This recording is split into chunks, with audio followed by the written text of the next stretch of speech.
আসসালামু আলাইকুম ওয়া রাহমাতুল্লাহি তাআলা ওয়া বারাকাতুহু। সবাই কেমন আছেন?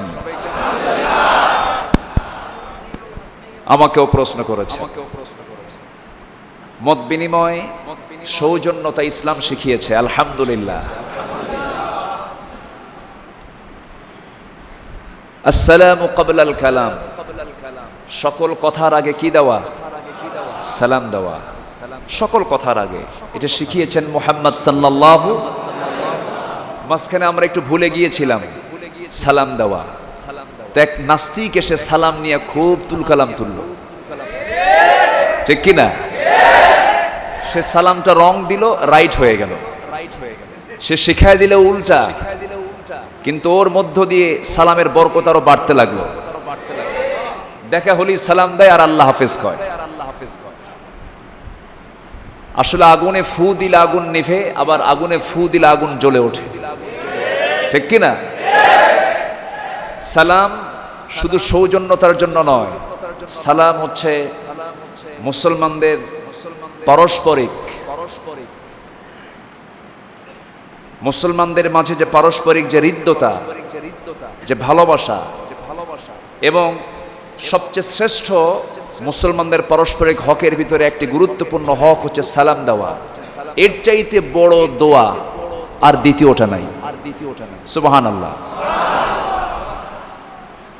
সম্মানিত ভাইরা, সেই সালামের কথা কোরআনে আছে না নাই? সালাম কাকে দেওয়া যাবে, কাকে দেওয়া যাবে না, সালাম না দিলে কি হবে, আল্লাহ পাক এটাও কিন্তু কোরআনে বাদ দেননি। তাহলে যে কথা কোরআনে আছে সেই সালামের গুরুত্ব আছে না নাই? সালাম নিয়ে যারা কথা বলে, সালামকে যারা বরদাস্ত করতে চায় না, হিজাবকে যারা বরদাস্ত করতে চায় না, নেকাবকে যারা বরদাস্ত করতে চায় না, যারা টাকনোর উপরে কাপড় পরাকে জঙ্গিবাদী তালেবানি স্টাইল বলে, সে যত বড়ই বিচারপতির আসনে বসুক না কেন, সে একজন মুসলমানের কাছে তার চায়ের আনা মূল্য নাই, ঠিক কিনা? টাকনোর উপরে, গিরার উপরে কাপড় পরতে নির্দেশ দিয়েছেন কে? এটাকে বাস্তবে রূপ দিয়েছেন মুহাম্মদ সাল্লাল্লাহু আলাইহি ওয়াসাল্লাম। কেন কেন গিরার উপরে কাপড় পরতে বলা হলো? এটার পার্থিব উপকারটা কি? পার্থিব উপকার হচ্ছে, পুরুষ যখন গিরাটা ঢেকে ফেলবে, টেস্টোস্টেরন নামক একটা হরমোন আছে, যে হরমোনটা হলো পুরুষত্বের হরমোন। এই হরমোনটা যদি কেউ তার নিজের শরীর থেকে মাইনাস করতে চায়, সেই একমাত্র গিরার নিচে কাপড় পরতে পারে। টেস্টোস্টেরন হরমোনকে বৃদ্ধির জন্য এখন মেডিকেল সায়েন্সও বলছে যে তোমরা মুসলমান হও আর না হও, গিরার উপরে তোমরা পাজামাটা পরো। তাহলে ইসলামের মধ্যে কল্যাণ আছে না নাই? আছে। সম্মানিত ভাইয়েরা,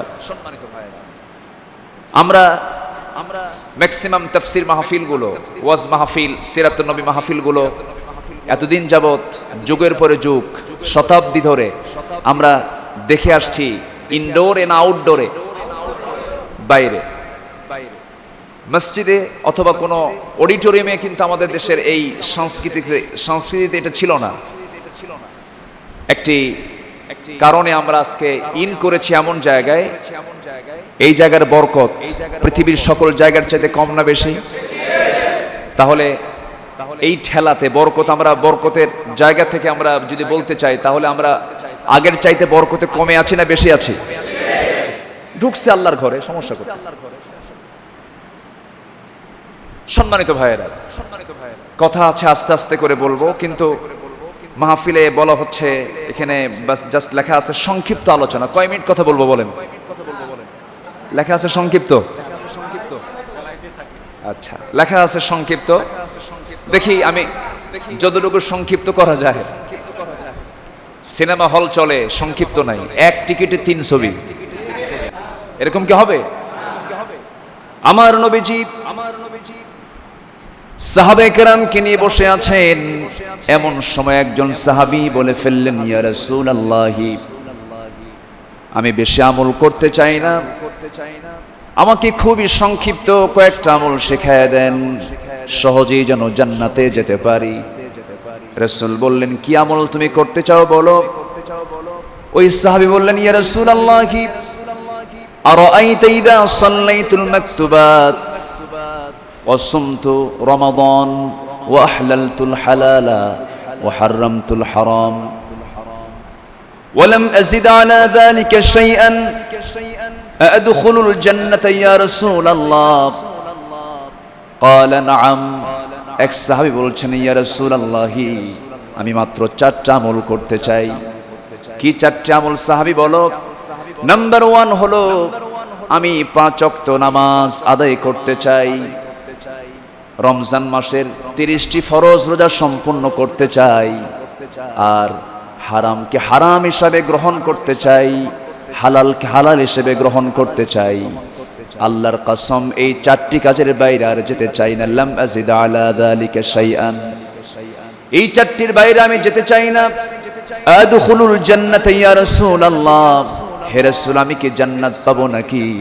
রাসূল বলে দিলেন, হ্যাঁ, অবশ্যই অবশ্যই তুমি জান্নাতের মেহমান হয়ে যাবে। কয়টা কাজ? এর মধ্যে হালালের জ্ঞান আছে না নাই? হারামের জ্ঞান আছে না নাই? হালাল হারাম জানতে হলে মানতে হবে কি? জানতে হবে কি? কোরআন জানা কি? কোরআন মানা কি? জানাও ফরজ, মানাও ফরজ। জানতেও হবে, মানতেও হবে। কোরআন জানার ক্ষেত্রে যারা বাধা সৃষ্টি করবে, আমি তো মনে করি তারা নব্য আবু জেহেল। এটা হচ্ছে রুহের খোরাক। এটা কিসের খোরাক? পেটের খোরাক পূরণ করার জন্য যদি হাট বাজার খোলা থাকে, রুহের খোরাক পাওয়ার জন্য কোরআনের শিক্ষা ওপেন করে দরকার। আমরা গভর্নমেন্টকে ধন্যবাদ জানাচ্ছি, হিফজ মাদ্রাসাগুলোকে খুলে দেওয়া হয়েছে, আলহামদুলিল্লাহ। করোনা এসেছে। করোনা কার? এই বাহিনী কার বাহিনী? দেখতে কেমন? করোনা দেখতে কেমন? দেখা যায়? আল্লাহ দেখা যায়? যেটা দেখা যায় না সেটাই শক্তিশালী হয়, আলহামদুলিল্লাহ বলেন। আল্লাহকে দেখা যায়? আল্লাহকে কিন্তু দেখা যায় না। আল্লাহকে যদি দেখা যেত তাহলে তার পাওয়ার এত হতো না। যেটাই অদৃশ্য সেটাই শক্তিশালী হয়, সুবহানাল্লাহ। গোটা পৃথিবীর প্রতিটি জনপদে এই যে করোনাটা অ্যাটাক করেছে, এটার পরিমাণ 1 ফোঁটা পানির সমানও হবে না। 1 ফোঁটা পানির সমান হবে না। অথচ 1 ফোঁটা পানি, 1 ফোঁটা পানির সম পরিমাণ, এর চেয়েও কম একটা ভাইরাস আল্লাহ পাক গোটা পৃথিবীতে ছড়িয়ে দিয়েছেন। সেই 1 ফোঁটার অ্যাকশনে এখনো লকডাউন ওলা দেশ পৃথিবীতে আছে না নাই? নতুন করে লকডাউন দেওয়া হচ্ছে। আপনি হাজার চেষ্টা করুন না কেন, আল্লাহ তাআলার খাস রহমত ছাড়া এই জাতীয় গজব থেকে পৃথিবীর কোনো মানুষ রেহাই পেতে পারে? রহমত চাওয়ার জন্য রহমত চাইতে হবে কার কাছে? কোরআন বাদ দিয়া, কোরআন বাদ দিয়া, নামাজ বাদ দিয়া, আল্লাহর ইবাদত বাদ দিয়া। ইবাদতকে কখনো মাইনাস করা যাবে না। আমরা অন্য কিছুকে মাইনাস করতে পারবো, ইবাদতকে মাইনাস করা যাবে না। দিন মানতে হবে, কোরআনটাকে মানতে হবে, জানতে হবে, শিখতে হবে। আল্লাহ রাব্বুল আলামিন শিক্ষার গুরুত্ব এত দিয়েছেন, আমার রাসূলকে প্রথম হুকুমটা নামাজের দিতে পারতেন, রোজার দিতে পারতেন, হজের দিতে পারতেন, অন্য কোন আমল শিক্ষা দিতে পারতেন, কিন্তু প্রথম জহিটা দিলেন, সহিটা হলো আমার সঙ্গে ঠোঁট মিলিয়ে মিলিয়ে সেই জাবালে নূরে নাজিল হওয়া প্রথম যে 5টি আয়াত আল্লাহ পাক নাজিল করেছেন, আমার সঙ্গে ঠোঁট মিলিয়ে বলুন, ইকরা বিসমি রাব্বিকাল্লাযী খালাক খালাকাল ইনসানা মিন আলাক ইকরা ওয়া রাব্বুকাল আকরামুল্লাযী আল্লামা বিল কলম আল্লামাল ইনসানা মা লাম ইয়ালাম। প্রথম হুকুম হলো পড়ো, কার নামে? আসতে বলবেন না, কার নামে? আল্লাহর নামে পড়ো। কোন আল্লাহর নামে পড়ো? যিনি মানুষকে সৃষ্টি করেছেন, খলাকাল ইনসানা মিন আলাক, যিনি মানুষকে জমাট রক্ত থেকে ঝুলন্ত করে আল্লাহ পাক মানুষকে সৃষ্টি করেছেন। মানুষের যে সৃষ্টি হয়েছে, এই সৃষ্টিটা আমাদের সৃষ্টি কি দিয়ে হয়েছে বলেন তো? আমাদের সৃষ্টির উপাদানটা কি বলুন? আমরা কিসের উপরে বসে আছি? না টাইলসের উপরে? বলেন। টাইলস, মাটি সব তো একই। আমরা মাটিতে বসে আছি। মানুষকে সৃষ্টি করা হয়েছে কি দিয়ে? মাটি দিয়ে। আল্লাহ রাব্বুল আলামিন বলেন, হাল আতা আলাল ইনসানি হিনুম মিনাত তাহরি লাম ইয়াকুন শাইআম মাযকুরা ইন্না খালাকনাল ইনসানা মিন নুতফাতিন আমশাজ। আল্লাহ রাব্বুল আলামিন বলছেন, মানুষ তো উল্লেখযোগ্য কোনো কিছুই ছিল না, যার কোনো পরিচয় ছিল না, মনে করার মতো, উল্লেখ করার মতো কোনো কিছুই মানুষের জীবনের শুরুতে ছিল না। আল্লাহ রাব্বুল আলামিন তাকে সুন্দর করে সৃষ্টি করলেন। এক ফোঁটা নাপাক পানিকে সক্রিয় করে জমাট করলেন, গোশতের টুকরা বানালেন, আজমা বানালেন, লাহমা বানালেন, এমন সুন্দর চামড়ার প্যাকেট করলেন। 4টি মাস পূরণ হয়ে গেল। আল্লাহ রাব্বুল আলামিন সেই কচি দেহের ভিতরে প্রাণ সঞ্চার করে দিলেন, রূহটা ফোঁকায়া দিলেন। এই রূহটা কার নির্দেশে চলে? আসতে বলবেন না, কার নির্দেশে চলে? আল্লাহ বলছেন, ইয়াসআলুনাকা আনির রূহ কুলির রূহু মিন আমরি রাব্বি। হে রাসূল, আপনাকে রূহ সম্পর্কে প্রশ্ন করবে, আপনি বলে দেন রূহ তো কারো আইন মানে না, রূহ তো কারো নির্দেশ মানে না, রূহ নির্দেশ মেনে চলে কার? আসতে বলবেন না, কার? আমার ভাইয়েরা, সেই রূহের সঞ্চার হলো, চামড়ার প্যাকেট হয়ে গেল,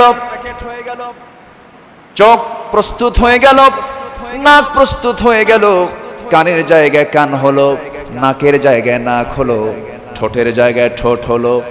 এরপরে জিহ্বা পয়দা করে দিলেন, হাত প্রস্তুত হলো, পা প্রস্তুত হলো। সেই মার পেটের ভিতরে সুরক্ষিত জায়গার ফি কারারিম মাকিন, সেই সুরক্ষিত একটি জায়গার ভিতরে 9টি মাস রেখে দিলেন। সেই জায়গায় খাওয়াইছেন কে? আসতে বলবেন না, কে? অনেকে চুপ করে আছেন, মনে হয় কোনো নেতা খাওয়াইছে। খাওয়াইছে কেউ? আমরা আল্লাহকে ভুলে যেতে পারি, আমরা আল্লাহকে ভুলে গিয়ে অন্যদিকে আমাদের মন চলে যেতে পারে। কিন্তু আল্লাহ যদি আমাদেরকে ভুলে যেতেন, আমরা কি বাঁচতাম নাকি? আমরা বাঁচতাম না। আল্লাহ কাফের কেউ খাওয়ান, আল্লাহ মুশরিক কেউ খাওয়ান, আল্লাহ ডোনাল্ড ট্রাম্প কেউ খাওয়ান, ইমানুয়েল ম্যাক্রন কেউ খাওয়ান, আবার এরকম করে নরেন্দ্র মোদীকে খাওয়ান, এরকম করে বরিস জনসনকেও খাওয়ান, আবার ফকিরকেও খাওয়ান, ধনীকেও খাওয়ান। পৃথিবীর সমস্ত আদম সন্তানের রিস্কের দায়িত্ব কার? আসতে বলবেন না, কার? আল্লাহ পাকের। আল্লাহ তো কাউকে না খাওয়ায় রাখেন না। আল্লাহ কত উদার, আল্লাহ কত ধৈর্যশীল। আল্লাহর জমিনে বিচরণ করে আল্লাহর বিরুদ্ধে বিদ্রোহ ঘোষণা করে, রাসূলকে গালি দেয়। আল্লাহর ধৈর্যের চাইতে বড় ধৈর্য আর কারো আছে নাকি? আছে না। সবচেয়ে বড় ধৈর্যশীল হচ্ছেন আমার আল্লাহ পাক। আল্লাহ বলছেন, বান্দারে,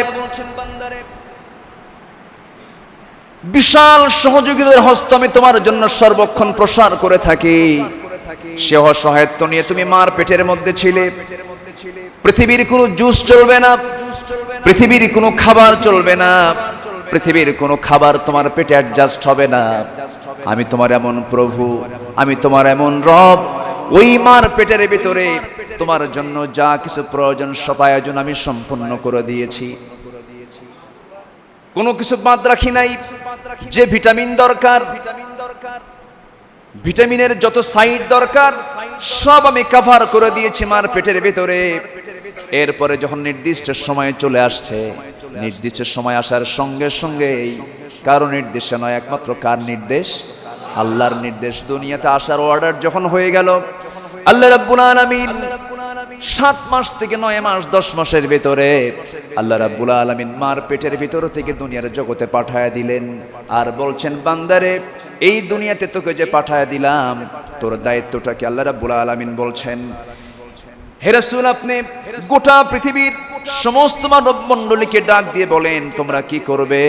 কুল ইয়া আইয়ুহান নাসু ইন কুনতুম ফি শাক্কিম মিন দীনি ফালা আ'বুদুল্লাযীনা তা'বুদুনা মিন দুনিল্লাহ ওয়ালাকিন আ'বুদুল্লাহাল্লাযী ইয়াতাওয়াফফাকুম وأمرت أن أكون من المؤمنين জোরে বলি আল্লাহু আকবার।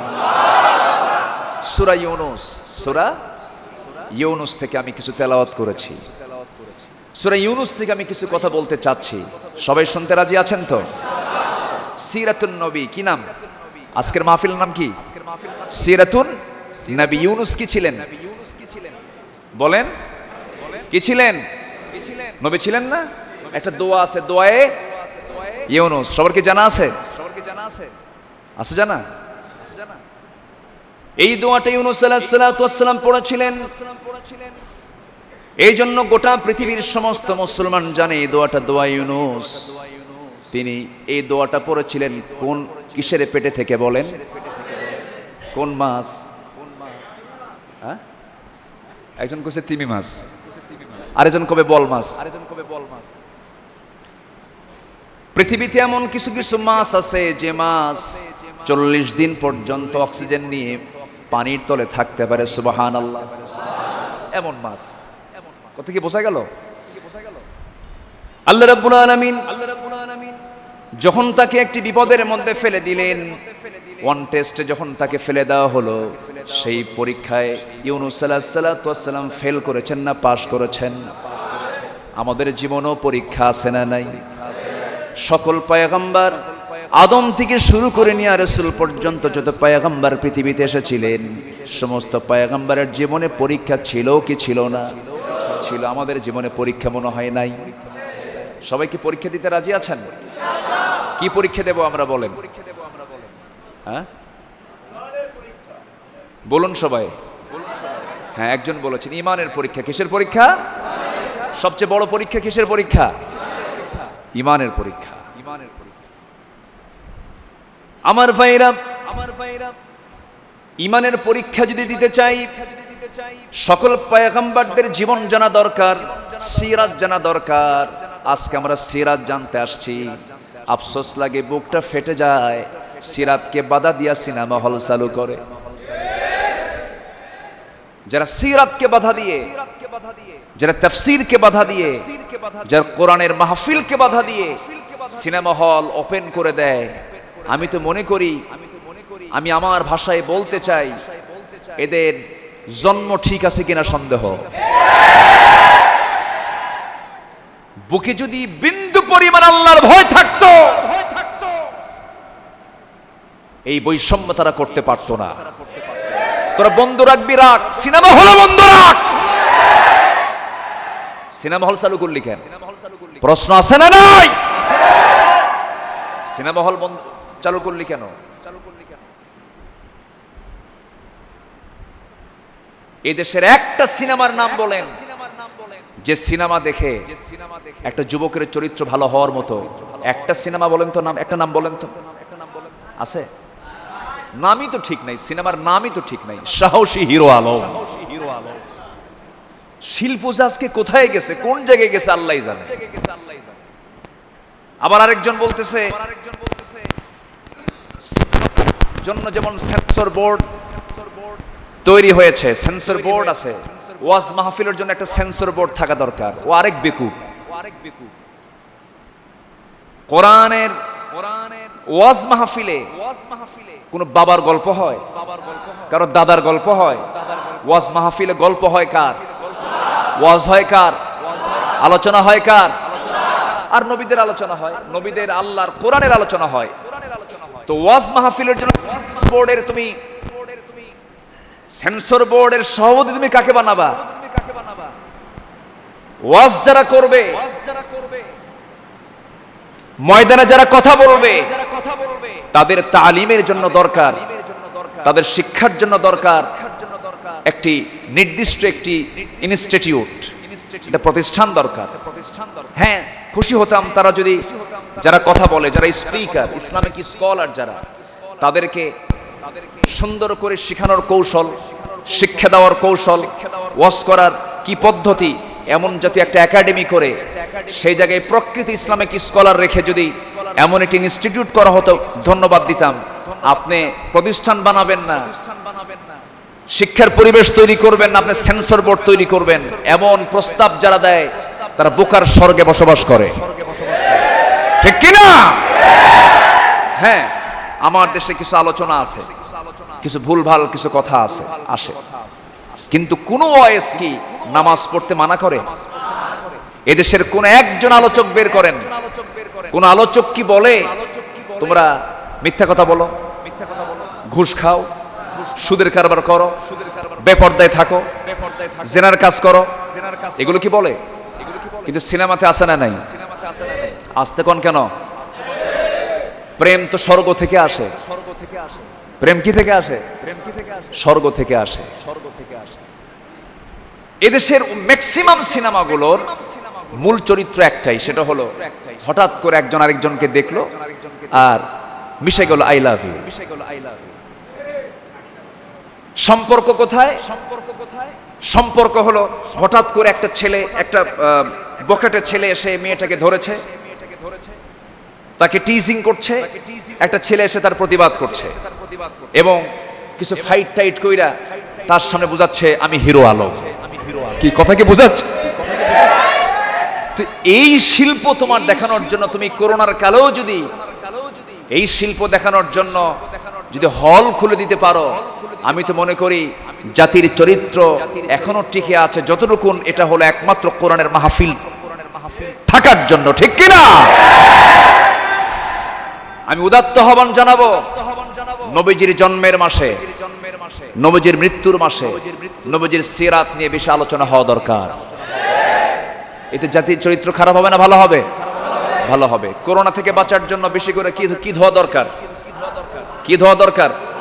হাত মুখ, ঠিক আছে না? আচ্ছা, অথচ দেখেন এই করোনা ভাইরাসটি অ্যাটাক হয় চোখ দিয়ে, নাক দিয়ে আর মুখ দিয়ে। ঢোকার রাস্তা কয়টা? ঢোকার রাস্তা কয়টা? ওযুতে এই তিনটা কাজের ধোয়ার কাজ আছে না নাই? বাদ আছে কোথাও? বাদ নাই। একটা বারও কেউ বললো না, প্রশাসন থেকে বলা হলো না, কোন উপদেষ্টাও বললেন না, কোন অ্যাডভাইজার বললেন না, কোন সুশীল সমাজের কেউ বললেন না। ও দুনিয়ার মানুষ ও মুসলমানেরা, তোমরা বেশি করে হাত, এই কথা না, বেশি করে হাত পা না ধুয়ে এই কথা না বলে যদি বলতেন শোনো কিছুই লাগবে না, যখন আজান হয়ে যাবে, আজান শোনার সঙ্গে সঙ্গে ইযা নুদিয়া লিস-সালাতি মিন ইয়াউমিল জুমআতি ফাসআউ ইলা যিকরিল্লাহ, যখন আজান হয়ে যাবে, আজান হওয়ার সঙ্গে সঙ্গে সব কাজ বন্ধ করে দিয়া, ব্যবসা করেছো হাতে ময়লা লেগেছে, ভ্যান চালিয়েছো হাতে ময়লা লেগেছে, বাইরে চলাচল করেছো, মুখে নাকে মুখে ধুলা ভাইরাস ঢুকে পড়েছে, তুমি আক্রান্ত হতে পারো। 5টা পিরিয়ড আল্লাহ রাব্বুল আলামিন দিয়েছেন, ঘুম থেকে উঠেই হাত কিন্তু মুখ, এই দুটো হাত ধুতে বলেছেন মুহাম্মদ সাল্লাল্লাহু আলাইহি ওয়াসাল্লাম, এটা সুন্নাহ।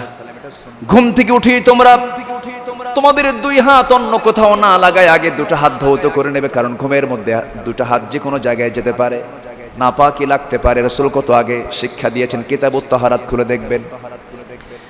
নবীজি বলেছেন দুটো হাত আগে ধুয়ে ফেলবে, আর আল্লাহ বলছেন যখন তোমরা নামাজে দাঁড়িয়ে যাবে, নামাজের শর্ত হলো বুঝায়া দিচ্ছি, তোমরা শোনো, আল্লাহ বলছেন শোনো, ইদা কুমতুম ইলাস সালাতি ফাগসিলু ওয়ুজুহাকুম ওয়া আইদিয়াকুম ইলাল মারাফিক ওয়ামসাহু বিরুউসিকুম ওয়া আরজুলাকুম ইলাল কা'বাইন।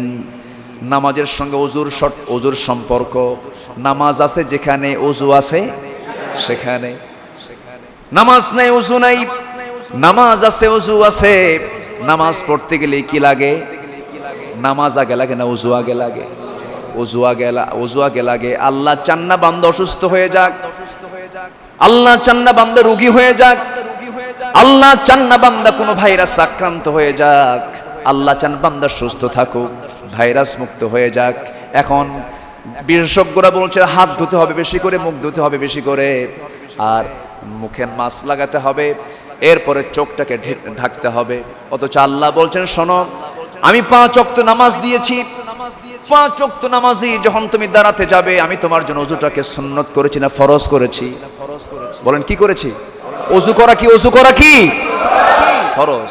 নামাজ পড়া, কেউ যদি ওযু ছাড়া নামাজ পড়ে হবে নামাজ হবে না। এই ওযুর ফরজ, এই ফরজ হুকুম না বলে বারবার বলছে হাত ধন, পা ধন, সোবা ধন, ঠিক কি না?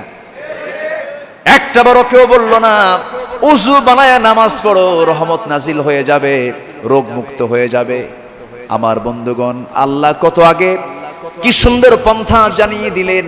বান্দা যখন ওযু বানায় শুধু ভাইরাসে যায় না, বান্দা যখন নামাজের নিয়তে ওযু যখন বানাতে শুরু করে, হাত যখন ধুয়ে ফেলে, হাতের সুগরা গুনাহগুলো মাফ হয়ে যায়। একটু আসতে বলে সুবহানাল্লাহ। গুনাহ বেশি বিপদ না ভাইরাস বেশি বিপদ? হ্যাঁ কি কয়? গুনাহ বেশি বিপদ না ভাইরাস বেশি বিপদ? ঠিক আছে তো? গুনাহ বেশি বিপদ। বান্দা যখন ওযু বানায়, 2 হাত যখন ধৌত করে, 2 হাতের সগীরা গুনাহগুলো মাফ হয়ে যায়। মুখমণ্ডল যখন ধুয়ে ফেলে, মুখের সগীরা গুনাহগুলো মাফ হয়ে যায়। যখন মাথা মাসে করে, মাথার সগীরা গুনাহগুলো মাফ হয়ে যায়। 2 পা যখন ধৌত করে, 2 পায়ের সগীরা গুনাহগুলো মাফ হয়ে যায়। বান্দা যখন নামাজে দাঁড়ায়, যখন নামাজ শুরু করে দেয়, আল্লাহ রাব্বুল আলামিন তার সমস্ত গুনাহগুলো মাফ করে দেন। তোহা কোথায় যায়? যাওয়া জায়েজ নাই তো? হ্যাঁ, মুস্তাকিম বিল্লাহ কোথায় যাচ্ছে? আচ্ছা, কি 2 নাম্বার না 1 নাম্বার? বক্তা যদি 1 নাম্বার 2 নাম্বার খোঁজে, তাহলে শ্রোতা যাবে কোথায়? বসলে ভালো হয়, বসেন। কারণ আমাদেরকে ফলো করে, নেতাকে কর্মীরা ফলো করে, ইমামকে মুসল্লি ফলো করে, তাই না? ইমাম যদি দৌড়ায় মুসল্লি তো দৌড়াবে, তাই না? বসেন। বিরক্ত হচ্ছেন নাকি? আমরা করছি। সম্মানিত ভাইয়েরা, এই সংকট কেটে যাবে, জোরে বলি ইনশাআল্লাহ। চীন সরকার করোনা অ্যাটাক হওয়ার পর তারা মসজিদটাকে ওপেন করে দিল, তারা মসজিদ খুলে দিল। করোনা হওয়ার কারণে চীন সরকার দেখলো যে না, এটা মনে হয় গজব আসতে পারে, তারা মসজিদ খুলে দিল। তোমরা নামাজ ভালো করে পড়ো। আর আমার দেশে করোনা অ্যাটাক করলো, তখন ওয়াজ মাহফিল চালু হলো না বন্ধ হলো? বন্ধ হলো না। কোরআনের আলো, কোরআনের নূর সমাজে চালু রাখার দরকার আছে না নাই? রাতের আধারে যদি লাইট না থাকে, চলাফেরা নিরাপদ না ঝুঁকিপূর্ণ? ঝুঁকিপূর্ণ। যে কোনো মুহূর্তে আমাকে বিষাক্ত সাপ আমাকে অ্যাটাক করতে পারে। রাতের আধারে মেট্রোপথের রাস্তা যেমন লাইট ছাড়া নিরাপদ নয়, ঠিক তেমনি এই দুনিয়ার এই সংসারে কোরআন নামক লাইট ছাড়া চলাচল নিরাপদ নয়। এই জন্য এই লাইট, যত ভাইরাস থাকুক, যত প্রতিকূলতা থাকুক, যত সমস্যার যত সংকট থাকুক না কেন, এই আলোকে যারা বন্ধ করতে চায় তারা আরেক অন্ধকার জগতের মানুষ। এই আলো আমরা বন্ধ রাখতে চাই না। এই আলোকে বুলন্দ করার জন্য, এই আলোকে আলোকিত করার জন্য, এই আলোকে সমাজে বাস্তব রূপ দেওয়ার জন্য যদি ইমানের পরীক্ষা স্বরূপ যদি জীবনও কুরবান দিতে হয়, সবাইকে রাজি আছেন? রাজি আছেন কে? হাত উঁচু করে দেখেন মুসলমান।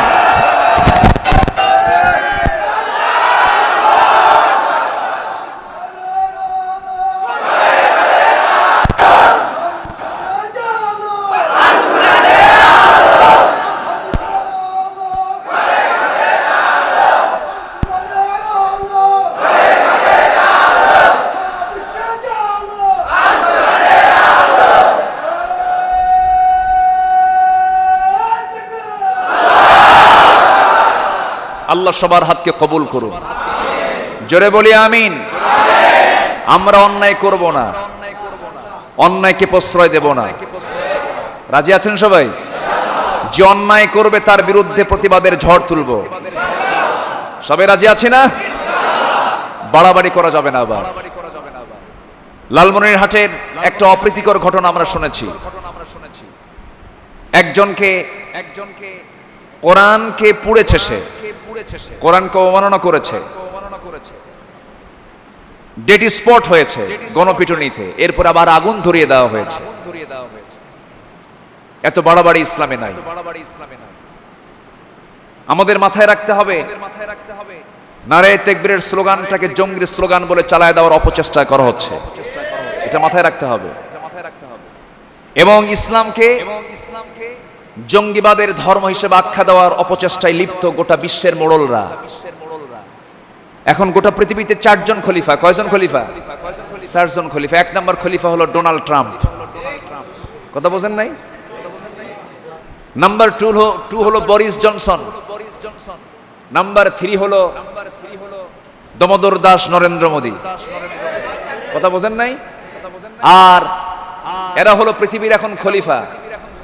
আর হুজুররা আছে হলো ফতুয়ার দায়িত্বে। বোঝেন নাই? কি ফতুয়া? ফ্রান্সের ম্যাক্রো রাষ্ট্রীয়ভাবে আমাদের বিশ্বনবীকে হেয় করার জন্য, তাকে নেগেটিভ সেন্সে গোটা পৃথিবীর মানুষকে হাইলাইট করার জন্য, পৃথিবীর মানুষের সামনে উপস্থাপন করার জন্য রাষ্ট্রীয় মদদে ব্যঙ্গ কার্টুন নির্মিত হলো, ব্যঙ্গ কার্টুন নির্মাণ করলো। গোটা পৃথিবী যখন, গোটা পৃথিবীর মুসলমান যখন চরম ক্ষিপ্ত, বিক্ষুব্ধ, এবং প্রতিটি মুসলমানের রক্ত টকবক করছে, আর ঠিক সেই সময় এই সিনেমের ভিতরে বসে এক বেয়াদব, এক দুষ্ট, ওর মধ্যে আছে কুবুদ্ধিক, মানে সুবুদ্ধিবৃত্তিক না, কুবুদ্ধিবৃত্তিক কটু কুশলতা। এই লোকের কামই হলো কোথায় কোন প্যাঁচ লাগানো যায়।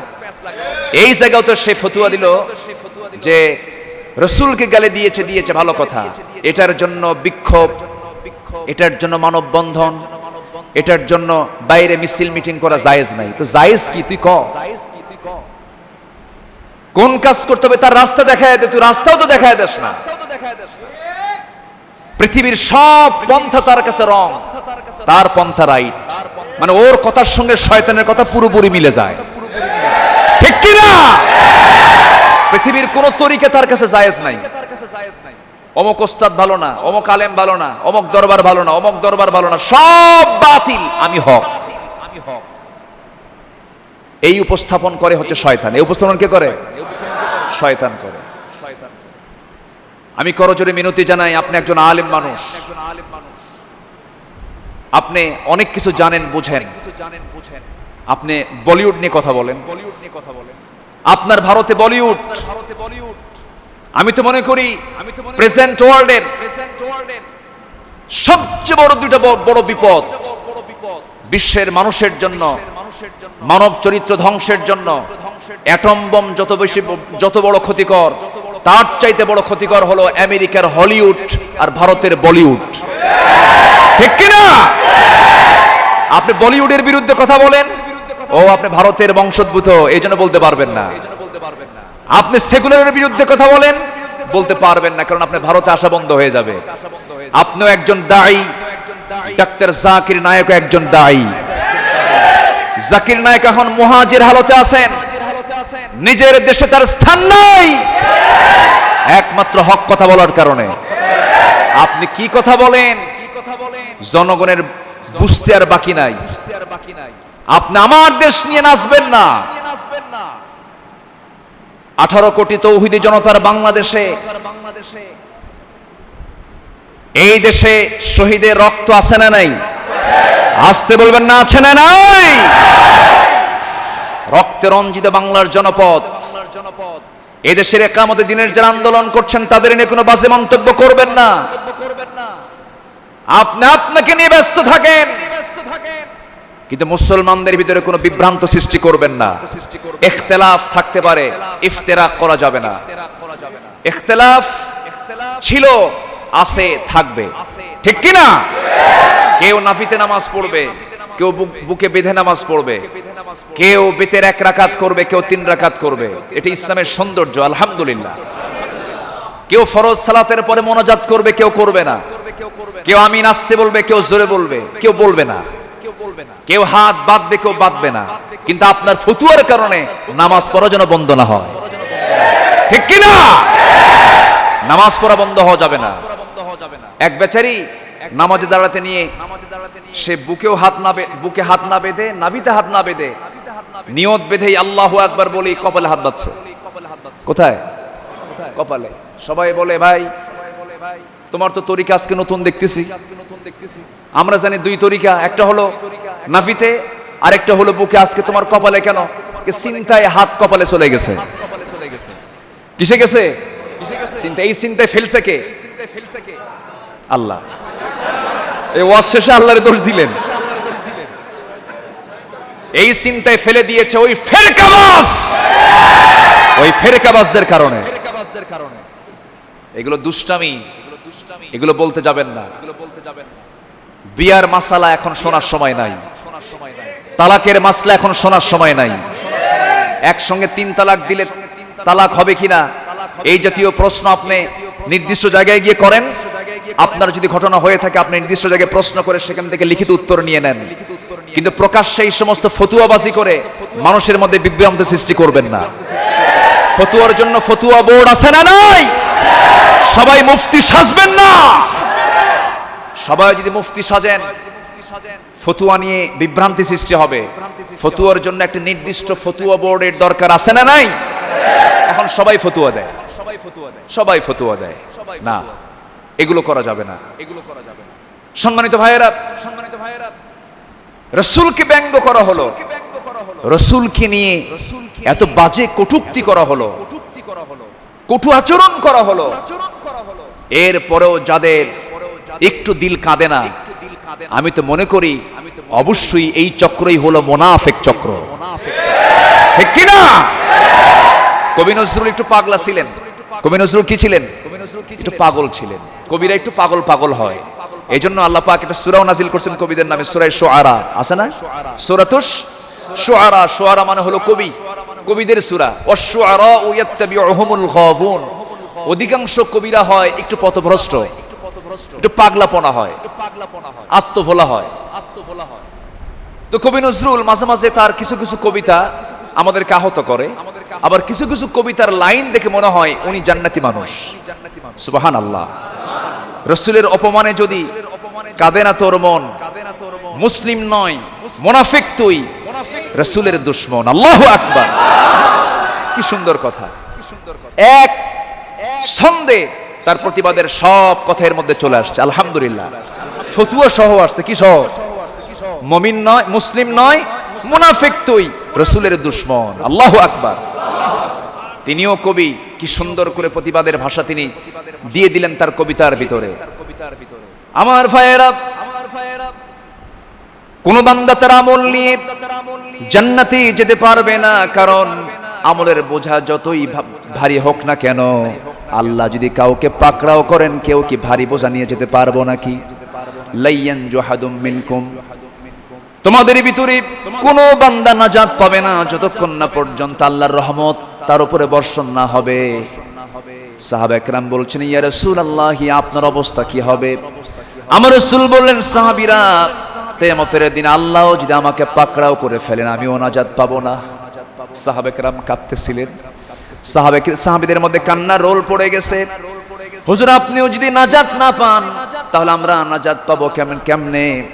সঙ্গে সঙ্গে রাসূল বলছেন, ইল্লা আইয়াতাগাম্মাদানি আল্লাহ, আল্লাহ পাক আমাকে কিয়ামতের দিন রহমতের চাদর দিয়ে আমাকে বেষ্টন করে ফেলবেন। আল্লাহ আমাকে মাফ করে দিবেন, আমাকে মাকামে মাহমুদ দান করে দিবেন। আমাকে হাউজে কাউসার দিয়েছেন আল্লাহ পাক। শুধুমাত্র আমার রাসূলকে যে হাউজে কাউসার দান করেছেন, পৃথিবীর কোনো পয়গম্বরকে তা দেন নাই। আল্লাহ পাক রাসূলুল্লাহর শানে 3টা পরিপূর্ণ সূরা নাজিল করেছেন। কয়টা? তিনটা পরিপূর্ণ সূরা, একটা হলো কাউসার, একটা কি কাউসার, আরেকটা হচ্ছে আলাম নাশরাহ, ইনশিরাহ, আরেকটা হলো সূরা দুহা। এই তিনটি সূরা স্পেশালি রাসূলকে লক্ষ্য করে আল্লাহ রাব্বুল আলামিন নাজিল করেছেন। পুরোটাই কথা আল্লাহ রাসূলকে নিয়ে। ইন্না আ'তাইনাকাল কাউসার ফাসাল্লি লিরাব্বিকা ওয়ানহার ইন্না শানিআকা হুয়াল আবতার। হে রাসূল, আমি আপনাকে হাউজে কাউসার দান করেছি, আপনাকে যে যা বলে বলুক। রাসূলকে ব্যঙ্গ করেছে, আজকেও না আগের যুগেও ব্যঙ্গ করেছে। আবুল হাব ব্যঙ্গোক্তি করেছে, উতবা সাইবারা ব্যঙ্গোক্তি করেছে, রাসূলকে পাগল বলেছে, রাসূলকে কবি বলেছে, রাসূলকে জাদুঘর বলেছে, রাসূলকে নির্বংশ পর্যন্ত বলেছে। আল্লাহ রাব্বুল আলামিন প্রত্যেকটা কথার পাল্টা জবাব দিয়ে বলেছেন, ওয়া মা আল্লামনাহু আশ-শি'রা ওয়া মা ইয়ানবাগী লাহু ইন হুয়া ইল্লা যিকির। জোরে বলি আল্লাহু আকবার। আমি আমার রাসূলকে কবিতার শিক্ষা দেই নাই যে তিনি কবি হবেন, কারণ আমার রাসূল কারো কাছে পড়তে যান নাই, লিখতেও যান নাই, শিখতেও যান নাই। তাকে শিখিয়েছেন কে? আসতে বলবেন না, কে শিখিয়েছেন? জাবেলে নূরের আগ পর্যন্ত পৃথিবীর কেউ তাকে শিখাতে পারে নাই। তিনি কারো কাছে শিখতে যান নাই, তিনি লিখতেও জানতেন না। তিনি সম্পূর্ণ শিক্ষাটা দিয়েছেন কে? আসতে বলবেন না, কে দিয়েছেন? আল্লাহ দিয়েছেন। সেই রাসূলকে জাদুঘর বলা হলো, সেই রাসূলকে নির্বংশ বলা হলো। নির্বংশ কখন বলা হলো? আমার নবীজির ছেলে সন্তান ছিল 4 জন। কয়জন বলেন? 4 জন ছেলে সন্তান ছিল। সিরাতের মাহফিল, রাসূলের জীবন নিয়ে একটু কথা বলাও দরকার, সিরাত নিয়ে কিছু কথা বলাও দরকার। একটু একটা প্রসঙ্গে আসলাম, আবার মূল আলোচনায় যাব। আমার নবীজি তার জীবনের প্রথম বিয়েটা শুরু হয়েছে, তিনি যে প্রথম বিয়েটা করেছেন, সেই প্রথম স্ত্রী তার বয়সে ছোট না বড়? আসতে বলবেন না, ছোট না বড়? 2-1 দিনের বড় নাকি? কতদিনের বড়? 15 বছর। কত বছর? 15 বছরের বড়। রাসূল বিয়ে করলেন, পৃথিবীর মহামানব জীবনের তিনি সূচনা করলেন। একজন বিবাহিতা একজন নারীকে তিনি বিয়ে করলেন। রাসূল ছিলেন 4th হাজবেন্ড, 4th নাম্বার স্বামী। কয় নাম্বার? 4th নাম্বার স্বামী। তার আগে 3 জন স্বামী গত হয়েছেন, 3 জনই দুনিয়া থেকে বিদায় নিয়েছেন। তালাক প্রাপ্ত তিনি ছিলেন না, কিন্তু ভুল বুঝবেন না, তিনি তালাক প্রাপ্ত ছিলেন না। 3 জন স্বামী তার দুনিয়া থেকে যখন গত হয়ে গেল, খাদিজার একটার পর একটা শোক চলে আসলো। এই যে শোকটাকে শক্তি রূপান্তরিত করলেন। এমন একজন মানসিক শক্তি সম্পন্ন একজন নারী নবীজির জীবনে প্রয়োজন ছিল। আল্লাহ ভাবলেন এমন একজন মহিলাই রাসূলের জন্য প্রয়োজন, মুহাম্মদ বিন আব্দুল্লাহর জন্য প্রয়োজন। নবীজি প্রস্তাব দিলেন না, প্রস্তাব আসলো খাদিজার পক্ষ থেকে। খাদিজা যখন প্রস্তাব দিয়ে দিলেন, নবীজি শুনলেন। প্রস্তাব শুনে তিনি কি রাজি হয়েছেন না মুরব্বির কাছে গেছেন? বলেন, মুরব্বিকে বলেন, মুরব্বিকে? বাপও নাই, মাও নাই, বাপও নাই। কোরআনে এগুলো কথা আছে না নাই? আলাম ইয়াজিদকা ইয়াতীমান ফাআওয়া ওয়া ওয়াজাদাকা দাল্লান ফাহাদা ওয়া ওয়াজাদাকা আইলান ফাআগনা ফাআম্মাল ইয়াতীমা ফালা তাকহার ওয়া আম্মাস সাইলা ফালা তানহার ওয়া আম্মা বিনি'মাতি রাব্বিকা ফাহাদ্দিস। আমি আপনাকে এতিম পেয়েছি, আশ্রয় দিয়েছি। আমি আপনাকে অসহায় পেয়েছি, আপনাকে সহায় দিয়েছি। অতএব আপনি এতিমদেরকে দেখলে ধমক দিবেন না, তাড়ায়া দিবেন না। এতিমদের লিডার ছিলেন মুহাম্মদ রাসূলুল্লাহ সাল্লাল্লাহু আলাইহি সাল্লাম। জন্মের আগে বাপ নাই, জন্মের পর মা নাই, জন্মের 7 বছর পরে দাদা নাই। কি এতিম মানুষ তিনি! সেই এতিমটাকে আল্লাহ রাব্বুল আলামিন লিডার বানাবেন, গোটা বিশ্ব জগতের প্রতিটি মানুষের জন্য মডেল বানাবেন। মডেল এই জন্য বানাবেন, সেই জন্য তাকে এতিম করে গড়ে তুললেন। 25 বছর বয়স যখন হলো, চাচার কাছে চলে গেলেন। চাচার দায়িত্বে তিনি পড়ে গেলেন। আবু তালেব বলছেন, মুহাম্মদ কি যেন বলতে চাও বলো। আবু তালেব যখন বলে ফেললেন, রাসূল বলেন, চাচা খালিদের কন্যা মক্কার সবচেয়ে ধনী নারী খাদিজা আমাকে বিয়ের প্রস্তাব করেছে, কি করা যায়? আপনি যা বলবেন তাই হয়ে যাবে। মুরব্বীদের কথা শোনার দরকার আছে না নাই? এখন যত বড় শিক্ষিত ছেলে মুরব্বীদের কথা মানে বেশি না কম? এলাকাতে এরকম রোগ আছে। ইউনিভার্সিটির সামনেই আছে ক্যাম্পাস, হয়তো অনেকেই দেখেছেন, কারণ রাজশাহীর মানুষ আপনারা। রাজশাহী ক্যাম্পাসে যদি না যান, যখন খুলবে সামনে যাবেন, ক্যাম্পাসের সামনে যে সমস্ত ছেলে মেয়েগুলো চলাফেরা করে, চলাফেরার মাঝে জোড়া জোড়া কিছু আছে নাকি? জোড়া জোড়া চলা সুন্নত নাকি?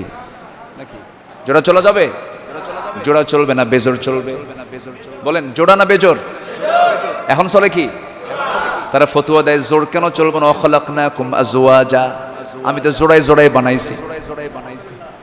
আল্লাহ জোড়া চান, আল্লাহ জোড়ায় জোড়ায় দেখতে চান, কিন্তু সেই জোড়াটা হতে হবে বৈধ জোড়া না অবৈধ জোড়া? বলেন বৈধ না অবৈধ? সেই বৈধ হওয়ার জন্য ইজাব কবুল দরকার আছে না নাই? ইজাব কবুল ছাড়া যে জোড়া লাগে সেই জোড়ার ভিতরে অবশ্যই গজব আছে না নাই? আছে না নাই? অবৈধ জোড়া গজব, বৈধ জোড়া রহমত। আল্লাহ পাক অবৈধকে কখনো পছন্দ করেন না, আল্লাহ তাআলা বৈধকে পছন্দ করেন।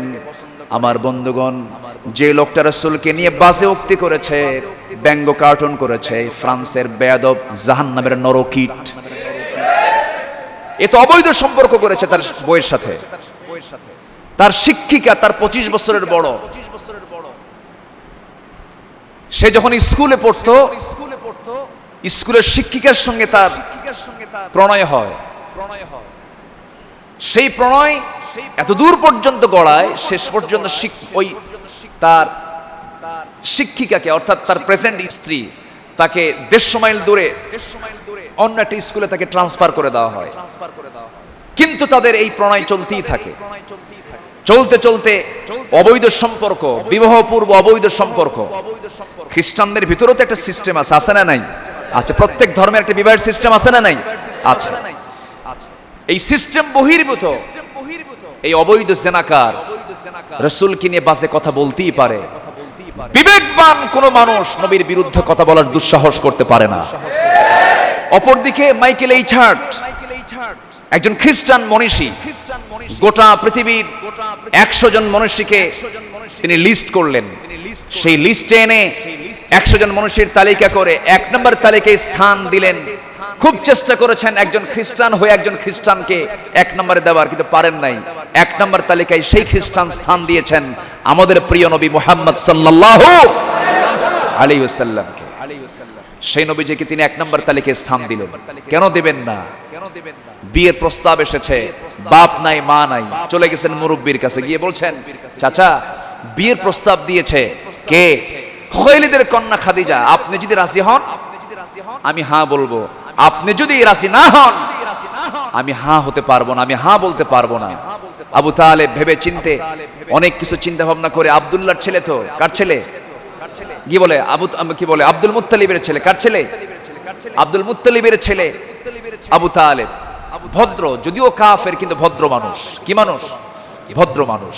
আবু তালেব বলে ফেললেন যে মুহাম্মদ, আমার জানা মতে এই মক্কা নগরে সবচেয়ে সম্ভ্রান্ত পরিবার হচ্ছে খুয়াইলিদের পরিবার, এবং আমার জানা মতে খাদিজার চাইতে পুত পবিত্র নারী এই মক্কা নগরে আর নাই। সুবহানাল্লাহ বলেন, জোরে বলি সুবহানাল্লাহ। আমি তোমাকে পরামর্শ দিচ্ছি, তুমি ওই মহিলাকে বিবাহ করতে পারো। বিয়ে করলেন। মুরব্বিকে ছাড়া না মুরব্বিকে নিয়া? বলেন বলেন বলেন বলেন। মুরব্বিকে ছাড়া না মুরব্বিকে নিয়া? যুবকরা তোমরাও যখন বিয়ে করবা তখন কি মুরব্বি লাগবে? আস্তে আস্তে কয়, মুরব্বি লাগবে। মুরব্বি ছাড়া বিয়ে করা যাবে না, মুরব্বি ছাড়া বিয়ে করা যাবে না। মুরব্বি ছাড়া বিয়ে করলে পরে রহমত শূন্য হয়ে যাবে, দোয়া শূন্য হয়ে যাবে, বরকত শূন্য হয়ে যাবে। রাসূল যখন বিয়েটা সম্পূর্ণ করলেন, নবীজি বিয়ে করলেন, জীবনের প্রথম সংসার তিনি শুরু করলেন মানব সেবা দিয়া। বিধবা নারীকে বিয়ে করা অত্যন্ত সামাজিক একটি গুরুত্বপূর্ণ কাজ। আজকের সমাজে বহু বিধবা নারী আছে না নাই? আসতে বলবেন না, আছে না নাই? বিধবা নারী সমাজে অনেক পড়ে আছে। এই বিধবা নারীর আশ্রয়ের ব্যবস্থা সামাজিকভাবে মাথায় চিন্তা আনা দরকার, কিন্তু এই সমস্ত চিন্তা কারণে বরঞ্চ জেনার পরিবেশ তৈরি করবে, বেশ্যাবৃত্তির লাইসেন্স দিয়ে দেবে। এগুলো না করে যদি ইসলাম জাল্লা রাব্বুল আলামিন সুন্দর করে কোরআনে বলে দিয়েছেন, তোমরা বিয়ের যখন সিদ্ধান্ত নিতে যাবে সেই সময় আমি তোমাদেরকে পরামর্শ দিচ্ছি, ফানকিহু মা তাবা লাকুম মিনান নিসা মাসনা ওয়া সুলাসা ওয়া রুবা'। তোমরা তোমাদের ইচ্ছা অনুযায়ী বিয়ে করতে পারো, 2 2, 3 3, 4 4 তোমরা বিয়ে করবে। এই ক্ষেত্রে আল্লাহ পাক কেন অর্ডারটা দিলেন? এই জন্য অর্ডার দিলেন, আমার নবী প্রথম বিয়ে করেছেন বিবাহিতা নারী না অবিবাহিতা নারী? বিবাহিতা নারী। কেন? সমাজের ভারসাম্য ঠিক রাখার একটা ব্যবস্থা তিনি করলেন। এই যে বিধবা নারী, এদের মাথার উপর একটা শেল্টার দরকার অবশ্যই, আছে না নাই বলেন? আসতে কোন কেন? আছে না নাই? আচ্ছা, আজকে কোন পুরুষ, কোন যুবক ছেলে কোন বিধবা নারীকে টার্গেট করে যদি ফ্যামিলিতে বলতে যায়, বাবা ওই এলাকায় একটা বিধবা মহিলা আছে, দেখতে সুন্দর, চরিত্র সুন্দর, ভালো, কিন্তু বিধবা হয়ে গেছে, বিয়ে করাও, বাপ কি কবে? বলেন, কেউ কিছু কয় না, বাপ কি কবে? আমরা আমাদের বিবেককে একটু প্রশ্ন করে দেখি, আমরা আমাদের চিন্তার ডেভেলপ করার চেষ্টা করি। বিশ্বনবীর মতো মানুষ তার জীবনের শুভ সূচনা করলেন একজন বিধবা নারীর মধ্য দিয়ে। একটু গবেষণা চালাই, কেন করলেন? এটাও কি সুন্নত না? বলেন, এটা কি সুন্নত না? আজকে সমাজে জেনা ব্যভিচার বেড়ে যাওয়ার ক্ষেত্রে অন্যতম কিছু কারণ আছে। এর মধ্যে অন্যতম কারণ হলো এই সমস্ত বিধবাদের ব্যবস্থা না করা, এরপরে স্ত্রী রেখে প্রবাসে চলে যাওয়া। আছে না নাই বলেন? আছে না নাই? বউ রেখে প্রবাসে চলে গেছে, যুগের পর যুগ চলে যাচ্ছে, বউয়ের কোনো খোঁজ খবর রাখে না। আমার বন্ধুগণ, আল্লাহ কিন্তু বান্দাকে বলছেন, বান্দারে তুমি যখন বিয়ে করতে যাবে, স্ত্রী হক তোমাকে আদায় করতে হবে, স্ত্রী হকটা তোমাকে 16 আনা পূরণ করতে হবে। আমার নবীজির জীবনে এমন কোন রেকর্ড নাই বউ রেখে দূরের কোন সফরে গেছে। এমন কোন রেকর্ড আছে? এমন কোন রেকর্ড নাই। এমন কোন রেকর্ড তার জীবনে ছিল না। বরঞ্চ খাদিজার ইন্তেকালের পর তার জীবনে যতজন স্ত্রী এসেছিলেন সবার হক তিনি আদায় করেছেন। এমনকি উহুদ যুদ্ধের দিন যখন যুদ্ধ শুরু হয়ে যাবে, যুদ্ধে যখন রওনা দিবেন, কণ্টকে কীর্ণ ময়দান, রাসূল বলছেন, আয়েশা তুমি প্রস্তুতি নিয়ে নাও, একসঙ্গে আমরা দুজন মিলে যুদ্ধে আমরা অংশগ্রহণ করব, তুমি আমার সফর সঙ্গে হবে। আয়েশাকে সঙ্গে করে উহুদের ময়দানে গিয়েছেন, যুদ্ধে শামিল হয়েছেন। আবার রাতের আধারে স্ত্রীর সামনে হাজির হয়ে বলছেন, স্ত্রী দিনের বেলা যুদ্ধে শামিল হলাম, যুদ্ধ থেমে গেছে, এখন তোমার হকটা আদায় করি। আমার নবীজি জীবনে একবার হজ করেছেন, একা গিয়েছেন না, বউর সাথে নিয়ে গেছেন।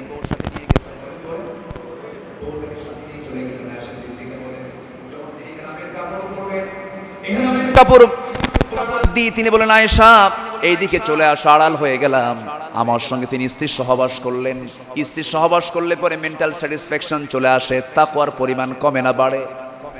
তাকওয়ার পরিমাণ কমে না বাড়ে? তাকওয়ার পরিমাণ বেড়ে যায়। আমার নবীজি স্ত্রীর সহবাসের পর ইহরামের কাপড় বাঁধলেন, ইহরামের নিয়ত বাঁধলেন। আমার বন্ধুগণ, সেই বিয়ের ভিত্তিটা আমার নবীজি 25 বছর বয়সে শুরু করলেন। বিবাহিতা একজন নারীকে তিনি বিবাহ করলেন আর বুঝাই দিলেন, যুবকরা পৃথিবী থেকে জিনা দূর করার জন্য এই সমস্ত পদক্ষেপ তোমরাও গ্রহণ করো। আল্লাহু আকবার, আরো জোরে আল্লাহু আকবার।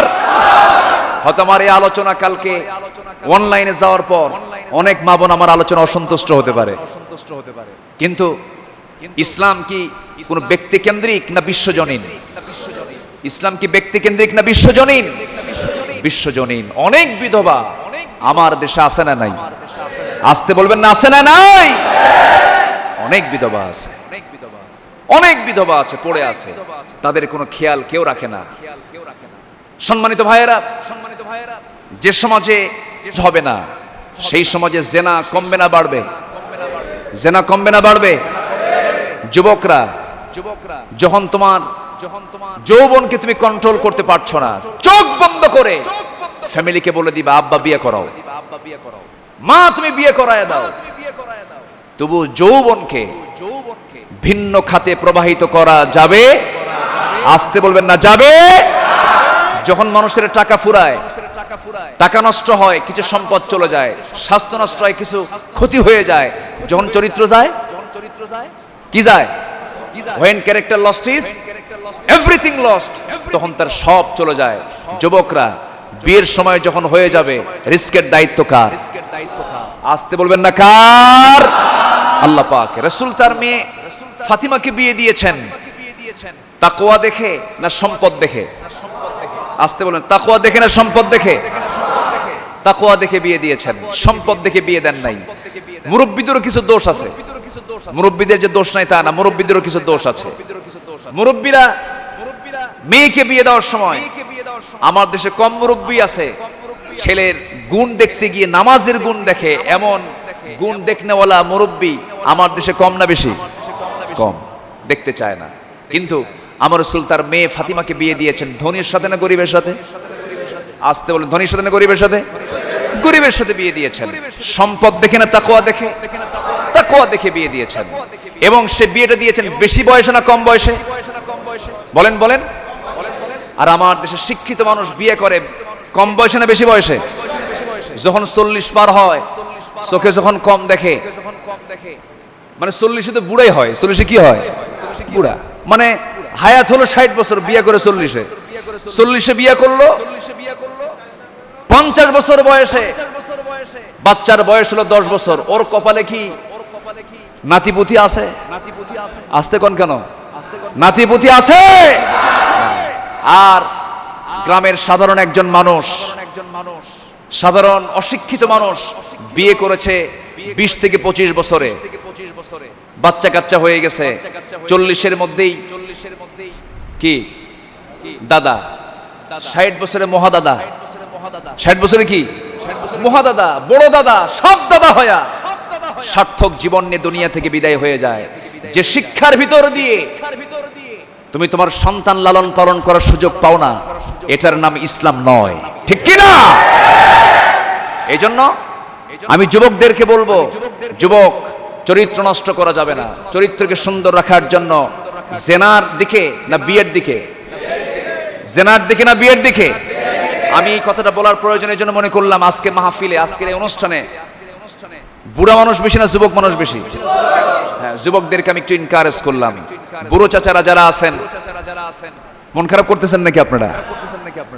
কষ্ট হচ্ছে মনে হয়, গরম না? হ্যাঁ, কি করবো, আলোচনা চালিয়ে যাব?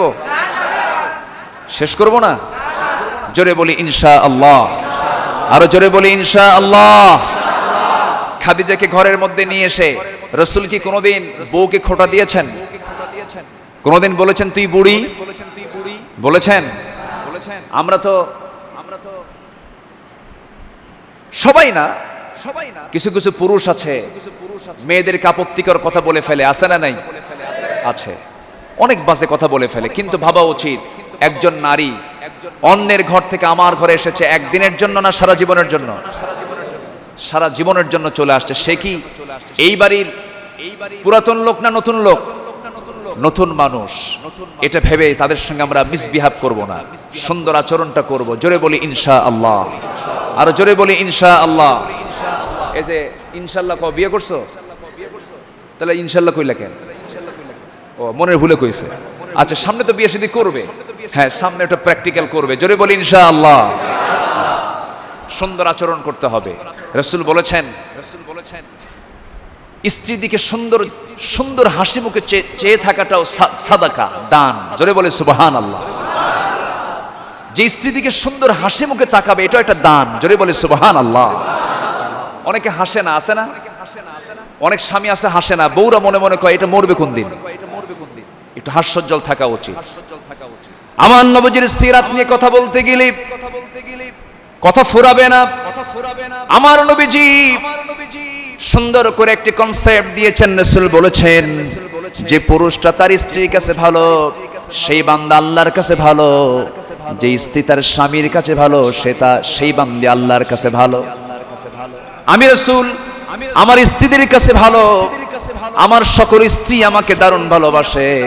খাদিজা রাদিয়াল্লাহু তাআলা আনহা আমার নবীর জিন্দেগিতে 25 বছর 24 বছর পর্যন্ত জীবিত ছিলেন। খাদিজা বলেন, আমি রাসূলের জীবনে আমি তার সঙ্গে যতদিন পদচারণা হয়েছে, আমার চলাফেরা হয়েছে, একটা দিন মিথ্যা কথা বলতে শুনি নাই। এবং রাসূল আমাকে চোখ রাঙিয়ে আমার প্রতি রূঢ় আচরণ করে একটা দিনের জন্য কথা বলেন নাই। জোরে বলি সুবহানাল্লাহ।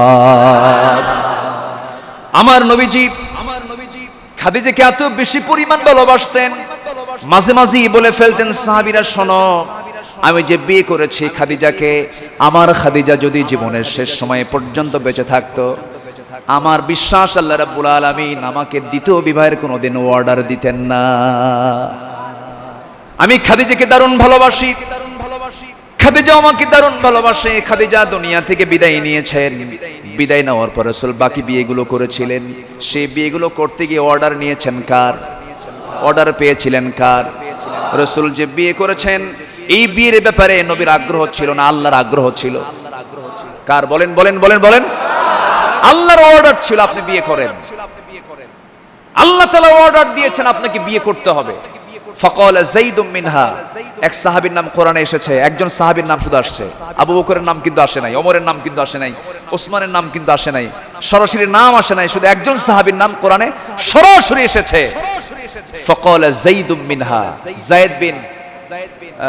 যায়েদ বিন হারিসের নামটা এসেছে। বলি আলহামদুলিল্লাহ।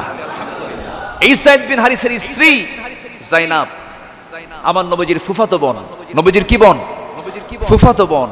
তিনি যখন তালাক প্রাপ্ত হয়ে গেলেন, আল্লাহ পাক বলছেন, হে রাসূল, পালক পুত্র যে নিজের পুত্র হয় না, তার প্রমাণ বাস্তবায়ন করার জন্য আমি অর্ডার দিচ্ছি, আপনি যায়নাবকে বিয়ে করে নেন। জোরে বলি সুবহানাল্লাহ। তাহলে বিয়ের অর্ডার কে দিয়েছেন? আসতে বলবেন না, কে দিয়েছেন? কিন্তু না জেনে না বুঝে নবীজির এই বিবাহকে কেন্দ্র করে তার জীবনে একাধিক স্ত্রী তিনি গ্রহণ করেছেন। এটাকে পুঁজি করে নবীজির জীবনে ইহুদি কন্যাও তার স্ত্রীত্বে এসেছেন। ইহুদি পরিবার থেকে তিনি তার স্ত্রীত্ব বরণ করেছেন। এমন স্ত্রীদেরকে তিনি কন্ট্রোল করেছেন, সন্তুষ্ট রেখেছেন তাদেরকে। সেই প্রশংসার দিকে না গিয়ে বরঞ্চ রাসূলের একাধিক স্ত্রী কেন ছিল, এটাকে পুঁজি করে রাসূলকে বলা হলো নারী পিপাসু মুহাম্মদ। জোরে বলি নাউজুবিল্লাহ। ফ্রান্সে যেতে হবে না, বাংলার জমিনে এমন নাস্তিক কুলাঙ্গার আছে না নাই? আসতে বলবেন না, আছে না নাই? সেই বুয়েটের সেই প্রফেসর কোথায় আজ? অবশ্যই বাংলার জমিনে আছে। বুয়েটের এক নাস্তিক প্রফেসর বলেছিল, আরবের বুকে সন্ত্রাস মুহাম্মাদের জন্ম নিয়েছে। তার কিছু ধ্বজাধারী বাংলার জমিনে তাদের আবির্ভাব হয়েছে। ফ্রান্সে যাওয়ার দরকার নাই। আমার দেশেই ফ্রান্সের ম্যাক্রনের কিছু উত্তরসূরি আছে না নাই? আসতে বলবেন না, আছে না নাই? ওই সমস্ত নাস্তিক মুরতাদদের বিরুদ্ধে প্রতিবাদের ঝড় তুলতে হবে। ওই সমস্ত জালিমদের বিরুদ্ধে ময়দানে নারে তাকবীরের স্লোগান দিয়ে ওদের দুর্গাঘাত আনতে হবে। মুসলমান সবাইকে রাজি আছেন? রাজি আছেন কারা? হাত উঁচু করে দেখেন মুসলমান।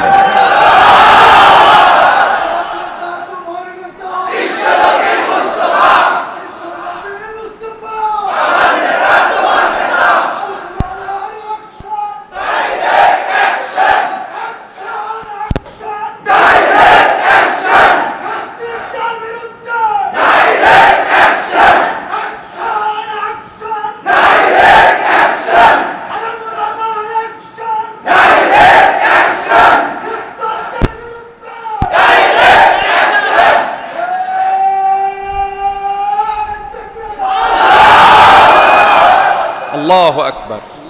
আল্লাহ তুমি এই ওমরকে কবুল করে নাও। জোরে বলি আমিন। এই আওয়াজ দিন দিন কমবে না বাড়বে? এই আওয়াজ দিন দিন কমবে না বাড়বে? এই আওয়াজ কেউ বন্ধ করতে পারবে? এই আওয়াজ দিয়ে বদরে জয় এসেছে মুসলমানের। এই আওয়াজ দিয়ে মক্কা বিজয় হয়েছে মুসলমানের। এই আওয়াজ আমরা বন্ধ করব না। জোরে বলি ইনশাআল্লাহ, জোরে বলি ইনশাআল্লাহ। গোটা পৃথিবীর সমস্ত শক্তি এক পাল্লায় দেন, নারে তাকবীর আল্লাহু আকবারের এই তাকবীরটা এক পাল্লায় দেন, এই পাল্লাটাই ভারী হয়ে যাবে আল্লাহর দরবারে, ঠিক কি না? এটাই সবচেয়ে বড় শক্তি আমাদের। ইয়া আইয়ুহাল মুদ্দাসসির কুম ফাআনযির ওয়া রাব্বাকা ফাকাব্বির। তুমি তোমার রবের নাম নাও, ছোট করে না বড় করে, ছোট করে না বড় করে। সম্মানিত ভাইয়েরা, নাস্তিকরা হাসে হাসে আর ভ্রুকুচি কেটে ইসলামের বিরুদ্ধে কথা বলে। আমার দেশেও কিছু আছে, আছে না নাই? আছে। হিজাবের বিরুদ্ধে কথা বলো, নেকাবের বিরুদ্ধে কথা বলো। ধর্ষণ কোনোদিন আইন করে বন্ধ হবে না, ধর্ষণ প্রচলিত আইন করে বন্ধ হবে না। ধর্ষণ বন্ধ করার জন্য আগে দরকার হলো পর্দা। আগে দরকার কি? পর্দা। অবৈধ জেনার কাজ করতে গিয়ে যদি অবৈধ জেনার কাজ করতে গিয়ে যদি কেউ প্রশ্ন করে, ভাই জেনার কাম তো করতে আসছে অবৈধ পন্থায়, তো কন্ডম ব্যবহার করা মাকরু না হারাম? কি কথা কি বোঝা গেল? তো ধর্ষণ বন্ধ করার জন্য আপনি আইন যত রচনা করেন না কেন, কাম হবে না। ধর্ষণের এই জঘন্য চিত্র বন্ধ করার জন্য আগে বেশ্যাবৃত্তির লাইসেন্স বন্ধ করতে হবে মুসলমান, ঠিক কি না? বেশ্যাবৃত্তির লাইসেন্স আছে না নাই? মদের লাইসেন্স আছে না নাই?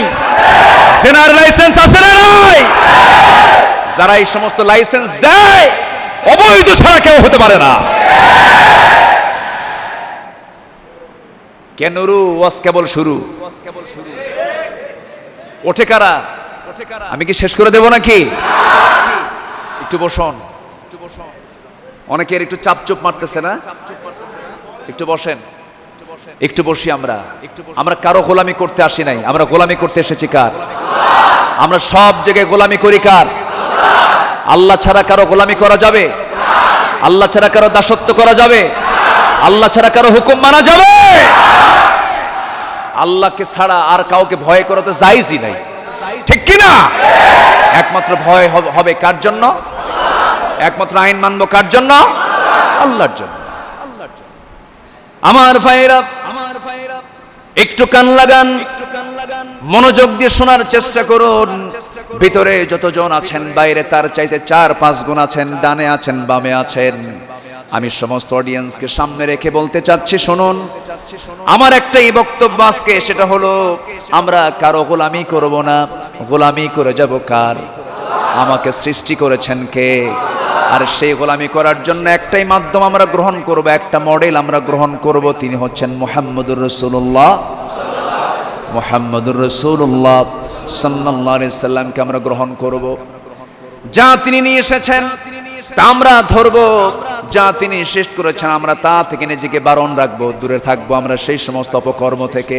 মা আতাকুমুর রাসূলু ফাখুযুহু ওয়া মা নাহাকুম আনহু ফান্তাহু। আমার ভাইয়েরা, নবীজি কিসের মডেল ছিলেন না? সব কিছুর মডেল তিনি ছিলেন। 25-এ বিয়ে করলেন, 40-এ নবুয়ত পেলেন। আল্লাহ তাকে নবুয়ত দিয়ে দিলেন 40 বছর বয়সে।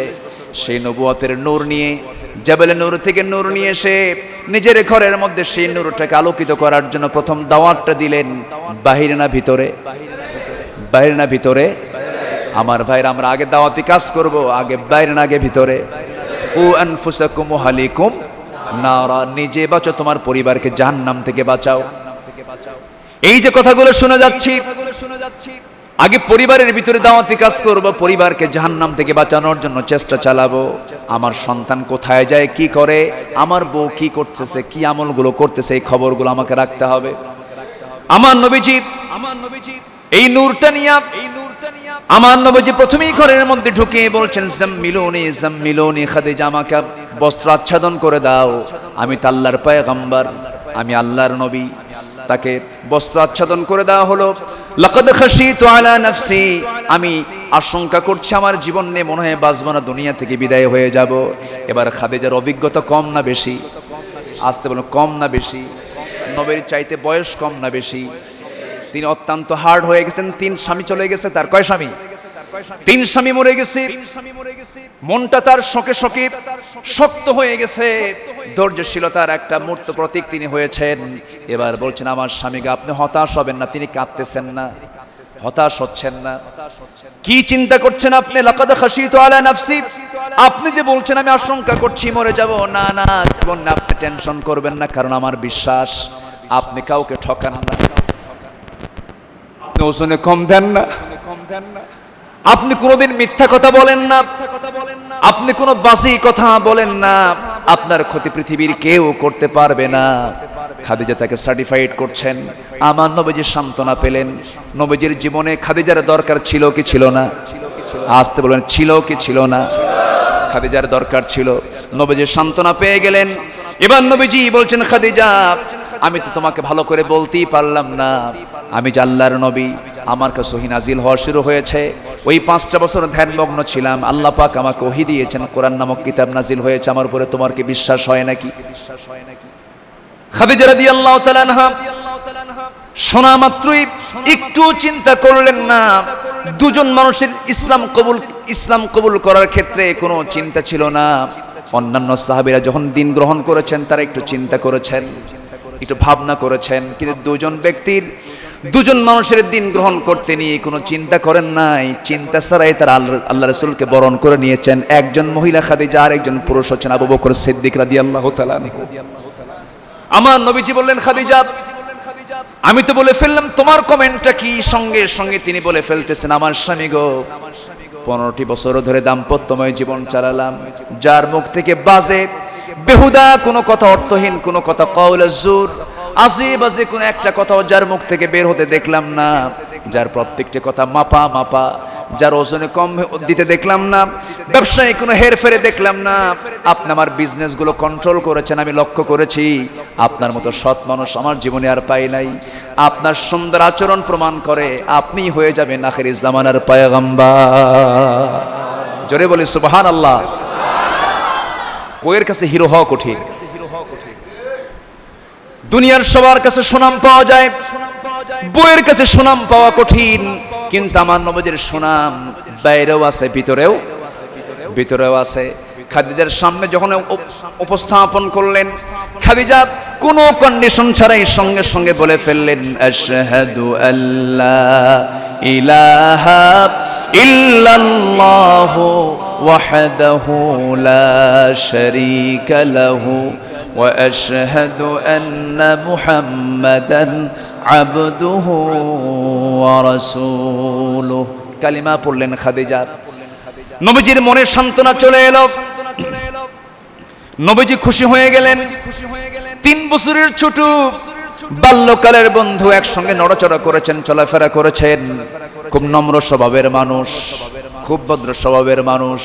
নবীজি আবু বকরকে গিয়ে বলছেন আবু বকর তুমি আমার বন্ধু, এতদিন ছিলে, একসঙ্গে নড়াচড়া করেছি, একসঙ্গে চলাফেরা করেছি, বন্ধুরে কত সময় কাটালাম বিকাল, কত সময় কাটালাম সকাল।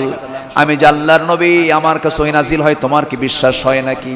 সঙ্গে সঙ্গে আবু বকর মুস্কি হাসি মেরে বলছেন আমার বন্ধু গো, তুমি যে আল্লাহর নবী হবে এতে বিন্দু পরিমাণ কোনো সন্দেহ নাই।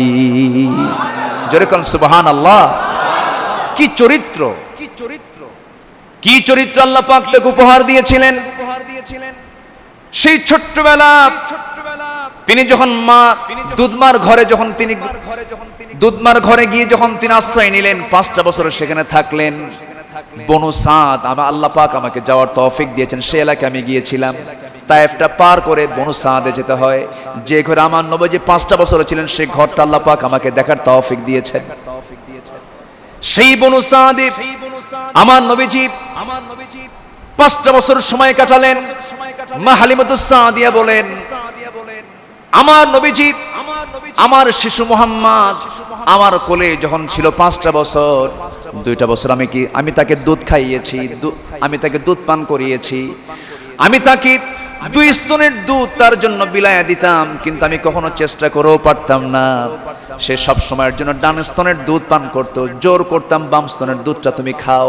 যখন আমি তার মুখটা যখন আমার বাম স্তনের দিকে নিতাম, এমন কান্না কেঁদে ফেলতো, মুখটা সে চাপ মেরে থাকতো, মুখটা খুলতোই না, দুইটা ঠোঁট লাগায় রাখতো, সে পান করতো না। সে মনে মনে চিন্তা করতো, আমার ভাই দুধ ভাই তো আছে, দুধ ভাইয়ের হক আমি নষ্ট করব না। জোরে বলি সুবহানাল্লাহ। আমার নবীজি সেই বিশ্ব নবী বন্ধুর মাঝে গেলেন, বন্ধু তাকে আশার সঞ্চার করলেন, স্ত্রী মাঝে গেলেন, স্ত্রীও তাকে আশার সঞ্চার করলেন। বন্ধু ইসলাম কবুল করলো, স্ত্রী ইসলাম কবুল করে ফেললো। আমার নবীজি একটু আশার আলো পেয়ে গেলেন। এবার নবীজি চিন্তা করলেন, এবার কাকে দাওয়াত দেব। এবার রাসূল চিন্তা করলেন, যাই তো একটু আমার চাচার কাছে, যে চাচার নামে একটা সূরা নাযিল হয়েছে, সেই সূরার নামটা কি বলেন? বলেন বলেন। লাহাব। কি চাচা, ভালো চাচা না খারাপ চাচা? বলেন। নবুয়তের আগে ভালো ছিল না খারাপ ছিল? নবুয়তের আগে ভালো ছিল, আচারের ব্যবহারও ভালো ছিল। আমার নবীজি করলেন কি? ভাবলেন আবু লাহাবকে যদি একটু মোটিভেট করা যায়, একটু আমার পথে নিয়ে আসা যায়, একটু কন্ট্রোল করা গেলে মক্কা কন্ট্রোল হয়ে যাবে। চাচার কাছে গিয়ে বলেন, চাচা আমি আল্লাহর পয়গম্বর, আপনার কি বিশ্বাস হয় নাকি? সঙ্গে সঙ্গে আবু লাহাব বলে ফেলছে, মুহাম্মদ তুমি আমাকে আজকে মানসিকভাবে এতটাই আহত করে ফেললে। সবচেয়ে বেশি খুশি হয়েছিলাম তোমার জন্মের দিন, আমার ভাই দুনিয়া থেকে বিদায় নিয়েছে, তুমি এতিম হয়ে জন্মগ্রহণ করেছো, আমি তোমাকে লালন পালন করেছি, দেখেছি, লক্ষ্য করেছি, আমি দারুণ খুশি হয়েছিলাম। কিন্তু আজকে তুমি আমাকে এমন শক্ত আঘাত দিলে, আমি তোমার প্রতি খুশি তো থাকলামই না, আমি তোর জন্য ধ্বংস কামনা করি। এই কথাটা আমার নবীর দারুণ লেগে গেল, তার মনে লাগলো। আমার নবীর মনে লাগলে আঘাত লাগে কার? আসতে বলবেন না কার? আল্লাহ সহ্য করলেন না, আল্লাহ স্থির থাকতে পারলেন না। আল্লাহর সঙ্গে সঙ্গে বলছেন, আমার হাবিব আপনার যে ধ্বংস চাই, আমি আল্লাহ তার নিজে ধ্বংস চাই। আল্লাহু আকবার বলেন। যে রাসূলকে গালি দিলে আল্লাহ সহ্য হয় না, আর সেই রাসূলকে দুনিয়ার অসভ্যরা গালি দিলে যে মুসলমান চুপ করে থাকে, ওটা আবু লাহাবের খালাতো ভাই, ঠিক কি না? সেটা আবু লাহাবের খালাতো ভাই। আবু লাহাব রাসূলকে গালি দিল, আবু লাহাব রাসূলকে নিয়ে বাজে উক্তি যখন করে দিল, নবীজি আস্তে করে সেখান থেকে বের হয়ে আসলেন। নবীজি মনমরা হয়ে থাকলেন, সঙ্গে সঙ্গে ওহী নাযিল হয়ে গেল, তাব্বাত ইয়াদা, সবাই বলে তাব্বাত ইয়াদা আবি লাহাব ওয়া তাব মা আগনা আনহু মালুহু ওয়া মা কাসাব سيصلى نارا ذات لهب وامرأته حمالة الحطب في جيدها حبل من مسد। ধ্বংস হোক আবু লাহাবের দুই হাত, যা সে কামাই করেছে তাও তার ধ্বংস হয়ে যাক। রাসূল এই জায়গায় গালি দিয়েছেন নাম ছাড়া না নাম সহ? বলেন, নাম বাদ দিয়েছেন না নাম সহ? নাম সহ গালি দিয়েছেন। এই জন্য আমরা রাসূলকে যারা গালি দেবে তাদের নাম বাদে গালি দেব না, নাম সহ গালি দেব? বলেন বলেন বলেন বলেন। এটা কার সিস্টেম? আসতে বলবেন না, কার সিস্টেম? আল্লাহ যদি জালিমের নাম কোরআনের ভিতরে যদি তার নাম উল্লেখ করে গালি দেন, আজকের সমাজেও যারা জালিম আছে তাদের নাম ধরে গালি দিতে হবে মুসলমান। সম্মানিত ভাইয়েরা, আমাদের হৃদয়ে রক্তক্ষরণ হচ্ছে।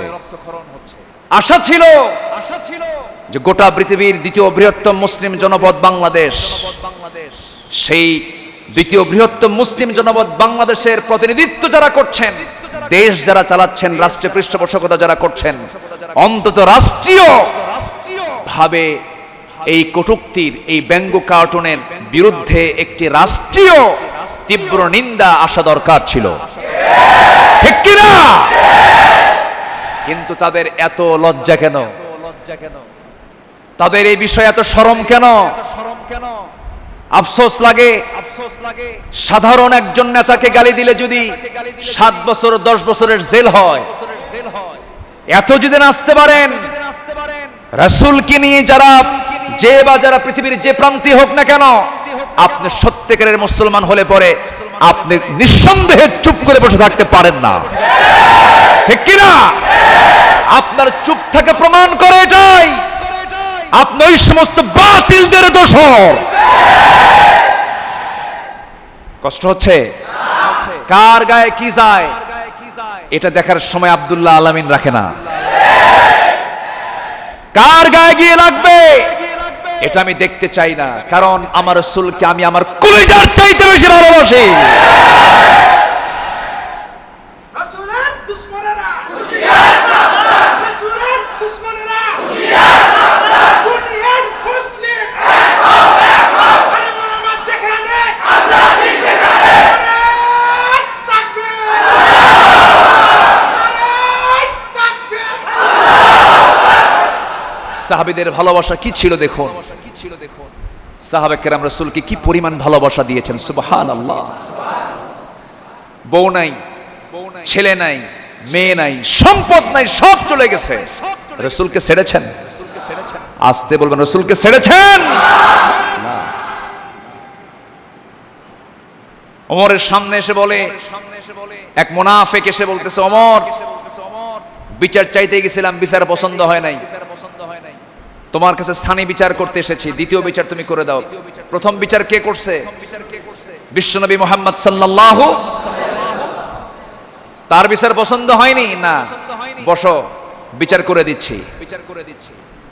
তরবারি হাতে নিয়ে নাঙ্গা করে বাইরে এসে 1 মাইক্রোসেকেন্ড কথা বলার সুযোগ দিলেন না, শুধু উঁচু করলেন, গর্দান যেটা হাঁকায়া দিলেন, মস্তক ছিটকে পড়ে গেল। নবীর কাছে সংবাদ চলে গেল, রাসূল বলেন, ওমর তো এটা ভুল করছে মনে হয়, কেন তাকে হত্যা করা হলো? আল্লাহ পাক ওহীতে জানায়া দিয়ে বলেন, হে রাসূল, ওমর আপনাকে তার জীবনের চাইতে বেশি ভালোবাসে। জোরে বলে সুবহানাল্লাহ।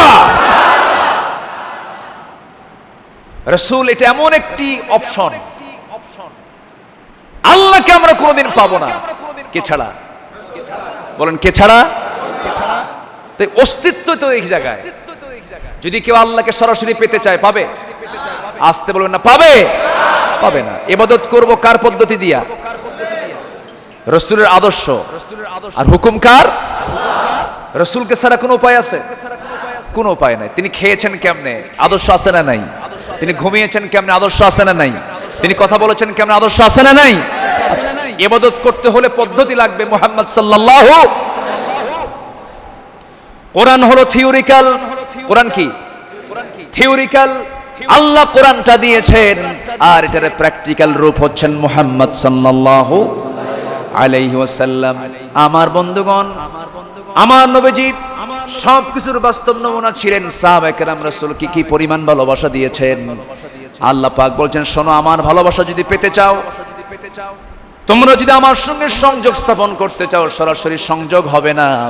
সংযোগ পেতে হলে একটা মাধ্যম লাগবে, তিনি হচ্ছেন মুহাম্মদুর রাসূলুল্লাহ সাল্লাল্লাহু আলাইহি সাল্লাম। আল্লাহ সুন্দর করে, খুব পরিচিত একটা আয়াতের ভিতরে সুন্দর করে জানিয়ে দিচ্ছেন, ঠোঁট মিলিয়ে মিলে আমার সঙ্গে বলুন, ইন কুনতুম তুহিব্বুনাল্লাহ ফাত্তাবিউনি ইউহিব্বুকুমুল্লাহ ওয়া ইয়াগফির লাকুম যুনুবাকুম ওয়াল্লাহু গফুরুর রহিম।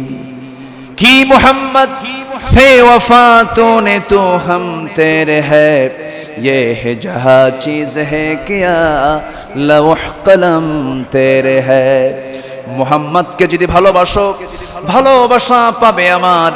লৌহ কলম লুভিবে তোমরা, মাটির পৃথিবী সেকন ছাড়, দুনিয়াও পাবে, আখিরাতও পাবে। দুনিয়াও তোমার হবে, আখিরাতও তোমার হয়ে যাবে। শর্ত হলো রাসূলকে তোমরা বেশি করে ভালোবাসবে, আর রাসূলকে ভালোবাসার পরিপূর্ণতা তোমার মধ্যে চলে আসলেই আমার ভালোবাসার পরিপূর্ণতাও চলে আসবে। জোরে বলি সুবহানাল্লাহ। ভালোবাসা আগে দরকার আল্লাহর না রাসূলের? রাসূলের ভালোবাসা আগে দরকার। রাসূলকে ভালোবাসলে কে ভালোবাসবেন? কে ভালোবাসবেন? আমরা ভালোবাসবো না আনুগত্য করব? বলেন বলেন। ভালোবাসা দরকার নাই? হ্যাঁ, ভালোবাসা আগে না আনুগত্য আগে? ভালো করে বলবেন। ভালোবাসা আগে না আনুগত্য আগে? আনুগত্য আগে। আনুগত্যের মধ্যে ভালোবাসা আছে, কিন্তু ভালোবাসার মধ্যে আনুগত্য। শুধু ভালোবাসার মধ্যে আনুগত্য নাই, কিন্তু আনুগত্যের মধ্যে ভালোবাসা আছে। তার প্রমাণ হলো আবু তালেব। আবু তালেবের মধ্যে রাসূলের প্রতি ভালোবাসা ছিল কি ছিল না? আনুগত্য আনুগত্য নেই। এই জন্য ভালোবাসা দিয়ে সব হয় না, ভালোবাসলে বিয়ে করা যায় না। এই আস্তে কোন কেন, জোরে কোন, ঠিক কিনা? তাহলে ওটা কি ভালোবাসা? আসলে তো এটা ভালোবাসা না, ওটা নোংরামি। তো ভালোবাসা তখনই সৃষ্টি হবে, আসল ভালোবাসা যখন আনুগত্যের পরিপূর্ণতা যখন তার মধ্যে থাকবে। এই জন্য আল্লাহ পাক বলছেন ফাত্তাবিউনি, তোমরা আমার আগে আনুগত্য করো। আমি রাসূল আমার আনুগত্য করলে ইউহিব্বুকুমুল্লাহ, ভালোবাসবেন কে? আল্লাহ তাআলা ভালোবাসবেন। এজন্য আমরা আনুগত্য করব রাসূলের। কার আনুগত্য করব? রাসূলের আমরা আনুগত্য করব। আল্লাহ সবাইকে কবুল করুন। জোরে বলি আমিন, আরো জোরে আমিন। আনুগত্য কাকে বলে? রাসূল যখন মক্কা থেকে মদিনার দিকে আসছিলেন, মুহাজির সাহাবীরা তারা কি বলেছেন, হুজুর আপনি একাই যান, আমার বউ বাচ্চা আছে আমি থাকলাম, এরকম বলেছেন? আনুগত্য কাকে বলে? রাসূল বললেন আমি চলে যাচ্ছি, তোমরা কি যাবে? হুজুর আপনি যেই দিক আমরাও সেই দিক। জোরে বলি সুবহানাল্লাহ। আপনি যেদিকে যাবেন আমরা সেই দিকে যাব। রাসূল হিজরতের পথে রওনা করলেন। হিজরতের রাতে তার সঙ্গে ছিলেন কয়জন? বলেন কয়জন ছিলেন? আবু বকর ছিলেন, কিন্তু তারা দুইজন হলেও পরে পরে অনেক সাহাবী তাকে ফলো করে মদিনার দিকে রওনা দিয়েছেন। এর মধ্যে একজন সাহাবী ছিলেন আব্দুর রহমান ইবনে আউফ রাদিয়াল্লাহু তাআলা আনহু, যিনি দুনিয়াতে বসে জান্নাতের সংবাদ পেয়েছিলেন। একটু আস্তে বলি সুবহানাল্লাহ, আর একটু জোরে বলি সুবহানাল্লাহ। আরেকজন ছিলেন আবু সালমা রাদিয়াল্লাহু তাআলা আনহু। যখন তিনি শুনতে পেলেন যে রাসূল মদিনায় হিজরত করেছেন, আবু সালমা করলেন কি? বলেন উম্মে সালমা তার স্ত্রীকে ডাক দিয়ে বলছেন, উম্মে সালমা রাসূল তো নাই, তুমি কি থাকবা? কে? আমিও থাকবো না, আমিও চলে যাব। নাও বাচ্চা নাও কোলে, আমরা সপরিবারে মদিনার উদ্দেশ্যে রওনা দিলাম। শ্বশুর বাড়ির লোকজন বউটাকে কেড়ে নিল, সন্তানটাকে নিজের ভাইয়েরা কেড়ে নিল। তিনি মুস্কি মুস্কি হাসি মেরে বলছেন, লা ইউমিনু আহাদুকুম হাত্তা কুনা হাব্বা ইলাইহি মিন ওয়ালিদিহি ওয়া ওয়ালাদিহি ওয়ান নাসি আজমাইন। সন্তান আমার আগে না, বাপ মা আমার আগে না, বউ আমার আগে না, আমার আগে মুহাম্মদ সাল্লাল্লাহু আলাইহি সাল্লাম। আনুগত্য আগে না ভালোবাসা আগে? আগে আনুগত্য হয়েছে, এরপরে ভালোবাসা। বাস বউ বাচ্চা রেখে দিলেন, রেখে দিয়ে তিনি একা একা রওনা দিচ্ছেন। কান্না নিয়ে না আনন্দ নিয়ে? কান্না নিয়ে না আনন্দ নিয়ে? বউ রেখে, সন্তান রেখে, কিন্তু এরপরও তার চোখে কান্না আসতেছে না। কেন? তার চাইতে বেশি প্রিয় রাসূল কোথায়? মক্কায় না মদিনায়? মদিনায়। এটার নাম হলো ভালোবাসা এবং আনুগত্য। আবু সালমা চলে গেলেন মদিনায়। উম্মে সালমাকে আটকিয়ে রাখা হলো এবং তার একমাত্র ছেলে সন্তানকে আটকিয়ে রাখা হলো। আবু সালমা মক্কা থেকে মদিনায় চলে গেলেন। উম্মে সালমার একটা বছর চলে গেল। উম্মে সালমা এক বছর পাড়ি দেওয়ার পর সবার চক্ষু আড়াল করে সন্তানটাকে কোলের মধ্যে করে নিয়ে রওনা দিয়েছেন মদিনার পানে। রওনা দিয়ে মদিনা পর্যন্ত পৌঁছে গেলেন। এই দম্পতির দারুণ গভীর সুন্দর গভীর তাদের মহব্বত ছিল, ভালোবাসাটা অটুট ছিল। স্বামী স্ত্রী তারা নির্জন পরিবেশে একদিন গল্প করছিলেন। রাতের আধারে এক রাতে গল্প করছেন, বলছেন হঠাৎ করে উম্মে সালমা তার স্বামী আবু সালমাকে ডাক দিয়ে বলছেন, ও সালমার বাবা আবু সালমা, শোনো, আমি তোমাকে আজকে একটা জটিল প্রশ্ন করব। কি প্রশ্ন? তুমি আমাকে কেমন পরিমাণ ভালোবাসো? আবু সালমা বলছেন, তুমি আমার একমাত্র স্ত্রী, আমি তোমাকে দারুণ ভালোবাসি। সেই ভালোবাসার পরিমাণটা আমি জানতে তোমাকে একটা প্রশ্ন করব। কি প্রশ্ন? ধরো তুমি বেঁচে আছো, আমি তোমার আগে দুনিয়া থেকে বিদায় নিলাম। বিদায় নেওয়ার পর আমার পোস্টে অন্য কোনো বউ তুমি নিয়ে আসবা নাকি? বিয়ে করবা নাকি? আবু সালমা মুস্কি মুস্কি হাসি মেরে বলছেন, স্ত্রী, এমন প্রশ্ন তুমি আমাকে কেন করলে? তুমি কি পছন্দ করো? তুমি কি চাও তোমার জায়গায় নতুন কোন স্ত্রী আমার আসুক? তুমি কি এটা চাও নাকি? উম্মে সালমা মুস্কি হাসি মেরে বললেন, আমার স্বামী গো, আমি চাই না এমনটা হোক। আমি যদি তোমার আগে মরে যাই, আমার জায়গায় তুমি অন্য কোন স্ত্রী গ্রহণ করতে পারবা না। মেয়েদের মধ্যে এই কৃপণতা এখনো আছে না নাই? আসতে বলবেন না, আছে না নাই? সব উজাড় করে দেবে, কিন্তু এই জায়গায় তারা কৃপণ। কি কৃপণ আছে না নাই? আচ্ছা। উম্মে সালমার এই কথা শুনে আবু সালমা মুস্কি মুস্কি হাসি মেরে বলছেন, ও উম্মে সালমা, শোনো, তোমার যেহেতু মন চাচ্ছে তোমার জায়গায় অন্য কোনো নারীকে না আনা, এমনটা যদি হয়ে যায়, আমার আগে তোমার যদি মরণ হয়, আমি যদি পৃথিবীতে বেঁচে থাকি তোমাকে সন্তুষ্ট করে আজকে একটা কথাও বলে দিলাম, আর জীবনে কোনো নারীকে আমি গ্রহণ করব না। কিন্তু এমনটা না হয়ে যদি এমনটা হয়, তার উল্টা যদি হয়ে যায়, আমার মৃত্যুর পূর্বেই যদি তোমার মৃত্যুর পূর্বেই যদি আমি আবু সালমা তোমার স্বামী, আমার মৃত্যু যদি আগে হয়ে যায়, আমি তোমাকে বলে যাচ্ছি তুমি এমনটা করবে না। আমি তোমার জন্য উদার চিত্তে দোয়া করি, আল্লাহ গো এমনটা যদি হয়ে যায়, উম্মে সালমা যদি বিধবা হয়ে যায়, আল্লাহ তুমি আমার চাইতে উত্তম স্বামীর বন্দোবস্ত তুমি আল্লাহ করে দিও। বিধবার ব্যবস্থা করার দরকার আছে না নাই? আসতে বলবেন না, আছে না নাই? আবু সালমাও তো বলতে পারতেন তোর কপালে যেন আর কোনো স্বামী না থাকে, তুই আমার একমাত্র বউ, ঠিক কিনা? কিন্তু তিনি উত্তম দোয়াটা করলেন, তিনি বললেন আল্লাহ আমার চাইতে উত্তম স্বামী তুমি তাকে জুটাইয়া দিও। আল্লাহর দরবারে এই দোয়াই মঞ্জুর হয়ে গেছে। মদিনায় চলে গেছেন তিনি আগে। এক বছর পরে উম্মে সালমা যখন সবার চোখ আড়াল করে যখন মদিনায় চলে গেলেন, ফজরের আজান চলছে মদিনার মসজিদে, বেলাল দিচ্ছেন আজান। আজানটা কত সুন্দর, জোরে বলে সুবহানাল্লাহ। বেলালের আজানের ভিতরে রূহ আছে কিনা? এমন সুন্দর বেলালের আজানের মধ্যে রূহ ছিল। রুহানি আজান যখন তিনি দিচ্ছিলেন, হাইয়া আলাস সালাত হাইয়া আলাল ফালাহ আস-সালাতু খায়রুম মিনান নাওম, সব তন্ময় চিত্তে আজান শুনে ঘুম থেকে জেগে পেয়ে সব মসজিদ পানে চলে গেল। উম্মে সালমাও আজান শুনলেন, মসজিদের দিকে রওনা দিলেন। আজান হয়ে গেল, নামাজ হয়ে গেল। নামাজের পরপরই আস-সালাতু আলাল মাইয়িত আস-সালাতু আলাল মাইয়িত বলা হলো, মৃত ব্যক্তির জানাজা হবে, মৃত ব্যক্তির জানাজা হবে, অন্য কোন মৃত ব্যক্তির জানাজার সংবাদ নয়। উম্মে সালমা ফজরে গেছেন, সেই সময় তার কানে সংবাদ আসলো তার স্বামী আবু সালমা দুনিয়া থেকে বিদায় নিয়েছে। আবু সালমার ইন্তেকালের সংবাদ শোনার সঙ্গে সঙ্গে উম্মে সালমা বিশাল শোকে শোকাহত হয়ে পড়লেন। কিন্তু শোকটা বেশি তাকে কাবু করতে পারল না, কারণ তার স্বামীর চাইতে বেশি প্রিয়জন মুহাম্মদ তিনি মদিনায় অবস্থান করছেন। জোরে কোন সুবহানাল্লাহ। নবীর ভালোবাসার দরকার আছে না নাই? আসতে বলবেন না, আছে না নাই? উম্মে সালমা করলেন কি? ইন্না লিল্লাহ বললেন, স্বামীর জন্য দোয়া করলেন, জানাজায় শরীক হলেন, কিন্তু মৃত ব্যক্তির জন্য আন্নিয়াহাতু আলাল মাইয়িত, মৃত ব্যক্তির জন্য তিনি মাতম করলেন না, হাই হুতাশ করলেন না। এতে ক্ষতি হয়, এতে কোনো উপকার নাই, কল্যাণ নাই। আমার দেশে কিছু মহিলার কান্নাকাটি আছে না নাই বলেন? কাপড় চোপড় ঠিক থাকে না, বেহুঁশ হয়ে যায় না, এটা করা যাবে না। উম্মে সালমা স্বামীর যখন বিদায় হয়ে গেল, জানাজা সম্পন্ন হয়ে গেল, নবীর কাছে সংবাদ চলে গেল, হুজুর উম্মে সালমা আবু সালমার স্ত্রী মদিনায় অবস্থান করছে। আমার নবীজি বলেন, আরে আবু সালমা বিদায় হলো, উম্মে সালমা হাজির হলো, আমাকে বিধবার সামনে নিয়ে যাও। বিধবার সামনে তিনি হাজির হলেন। বিধবার সামনে যখন হাজির হয়ে গেলেন, আমার রাসূল তাকে সালাম সম্বোধন করলেন, সালাম বিনিময় হয়ে গেল। এরপর উম্মে সালমা তার সামনে দাঁড়ানো।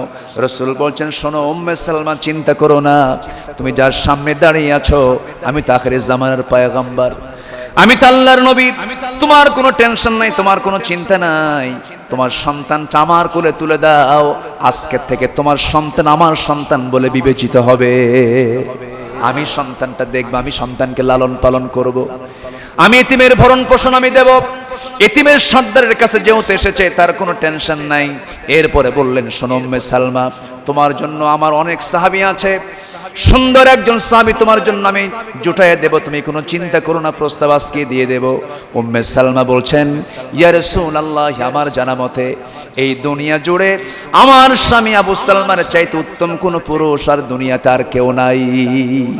আমার নবী মাথা নিচু করলেন, সঙ্গে সঙ্গে আল্লাহর পক্ষ থেকে ওহী নাযিল হয়ে গেল, হে রাসূল আপনি চিন্তা করবেন না। উম্মে সালমা এত ধৈর্যশীল একজন নারী, উম্মে সালমা এত পুত পবিত্র একজন নারী, উম্মে সালমা এমন একজন আশিক রাসূলের, এমন একজন আশিক রাসূল, আপনাকে দারুণ ভালোবাসে। আপনার জন্য এই নারীটা উপযুক্ত হয়ে যাবে। এই বিধবাকে আপনি আপনার ঘরে স্থান দিয়া বিধবার এই ক্লান্তি দূর করে দেন। এটা আসতে বলেন সুবহানাল্লাহ। রাসূল যে বিয়ে করেছেন সবগুলো নারী ছিলেন বিবাহিতা, সব নারী ছিলেন বিবাহিতা, আর একমাত্র কুমারী ছিলেন আয়েশা সিদ্দিকা রাদিয়াল্লাহু তাআলা আনহা। এই সমস্ত বিয়ের জন্য অর্ডার দিয়েছিলেন কে? আসতে বলবেন না কে? কোন স্ত্রী কি রাসূলের প্রতি নারাজ ছিল নাকি? অসন্তুষ্ট ছিল? অসন্তুষ্ট ছিল না। সমস্ত স্ত্রী তার প্রতি সন্তুষ্ট ছিলেন। আয়েশা সিদ্দিকা বলেন, খেপে যেতাম মাঝে মাঝে, রাগ করতাম মাঝে মাঝে, কিন্তু নবীজির মিষ্টি হাসির দিকে যখন তাকাতাম সমস্ত দুঃখ দূর হয়ে যেত। জোরে বলেন সুবহানাল্লাহ। আমার নবীজি একদিন বসে আছেন, চার স্ত্রী হঠাৎ করে দৌড় মেরে নবীর সামনে দাঁড়ায় গেছেন। আমার নবীজি বলছেন, চারজন একসাথে আসছো কেন, কি হয়েছে তোমাদের? চারজনের একজন কথা বলা শুরু করে দিলেন। একজন বলছেন, ইয়া রাসূলুল্লাহ, চারজনের মধ্যে আমাদের গন্ডগোল লাগছে। কি গন্ডগোল? এই চারজন মিলেই একে অপরকে প্রশ্ন করছে, কিন্তু কেউ সমাধান দিতে পারতেছে না। এই চারজন তোমরা কি তোমরা গন্ডগোল লাগছে বলো। এই চারজন মিলে বলছে, হুজুর আমাদের মধ্যে তর্ক বিতর্ক শুরু হয়েছে। ও বলে আপনি কি তাকে বেশি ভালোবাসেন, ও বলে আপনি নাকি তাকে বেশি ভালোবাসেন। আপনি সত্যি করে বলুন তো, আমরা যে চারজন আপনার সামনে আছি, এই চারজনের মধ্যে আপনি কাকে বেশি সবচেয়ে ভালোবাসেন? প্রশ্নটা সহজ না জটিল? সহজ না জটিল? জটিল সমীকরণ, কিন্তু জটিল প্রশ্ন। বিশ্বনবী কি হাস্যোজ্জ্বল চেহারা নিয়ে থাকতেন, কি হাসি খুশি ছিলেন, খোলা মাইন্ডের ছিলেন। আমার নবীজি বিন্দু পরিমাণ একটু রাগও করলেন না, একটু তাদের প্রতি বিরাগ হলেন না, মেজাজটা গরম করলেন না। চারজনকে আস্তে করে ডাক দিয়ে বলেন, শোনো তোমরা দাঁড়িয়ে আছো কেন, তোমরা বসে পড়ো। বসায়া দিলেন। বসায় দেওয়ার পরে তিনি বলছেন, স্ত্রীরা আমাকে যে চারটা প্রশ্ন করেছো, এই চারটি প্রশ্নের জবাব দিতে একটু সময় লাগবে। কেন? তোমরা কার কি কেমন আচরণ একটু আমাকে হিসাব করতে হবে, অঙ্ক কষতে হবে। একটু সময় দিয়ে দাও, আগামীকালকে সকালবেলা আমি তোমাদেরকে এই নিউজটা দিয়ে দেব, আমি কাকে সবচেয়ে বেশি ভালোবাসি। তোমরা চারজন ঘরে ঘরে চলে যাও। ঘরে পাঠায় দিলেন। সন্ধ্যা যখন হয়ে গেল, অন্ধকার যখন নেমে আসলো, আমার নবীজি এক স্ত্রী ঘরে চলে গেলেন। মোটে 8টা খেজুর নিলেন। কয়টা খেজুর? 8টা খেজুর নিলেন। 2টা করে বরাদ্দ করলেন, 2টা করে এক একটা স্ত্রী ঘরে বরাদ্দ করলেন।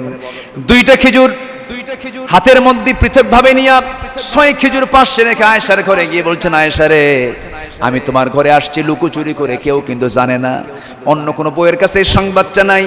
আমি তোমার ঘরে আসছি, আমি তোমাকে জানাই দিচ্ছি, আমি তোমাকে দারুণ ভালোবাসি।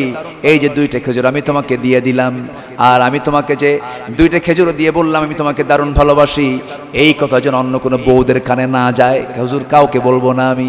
দ্বিতীয় ঘরে গিয়ে তাই করলেন, 2টা খেজুর দিয়ে দিলেন। তৃতীয় ঘরে গিয়েও তাই করলেন, আর বললেন তুমি কাউকে বলতে যাবে না। চতুর্থ ঘরে গিয়েও তাই করলেন। 4 স্ত্রীকে 2টা করে খেজুর, 8টা খেজুর দিয়ে এসে তিনি হাসি মুখে দরবারে বসে থাকলেন। পরের দিন সকালবেলা এমন সময় 4জন স্ত্রী বুক ভরা আশা নিয়ে তারা বলবেন আমাকে ভালোবাসে হুজুর। 4জন স্ত্রী বুক ভরা আশা নিয়ে সামনে দাঁড়ায় বলছে, হুজুর আজকে আপনি জানাতে চেয়েছেন আপনি সবচেয়ে বেশি কাকে ভালোবাসেন। রাসূল বলছেন, শোনো, আমি তাকে বেশি ভালোবাসি যাকে গত রাত্রিতে লুকোচুরি করে 2টা খেজুর দিয়ে আসছি। একটু আসতে বলেন সুবহানাল্লাহ, আরো জোরে বলেন সুবহানাল্লাহ।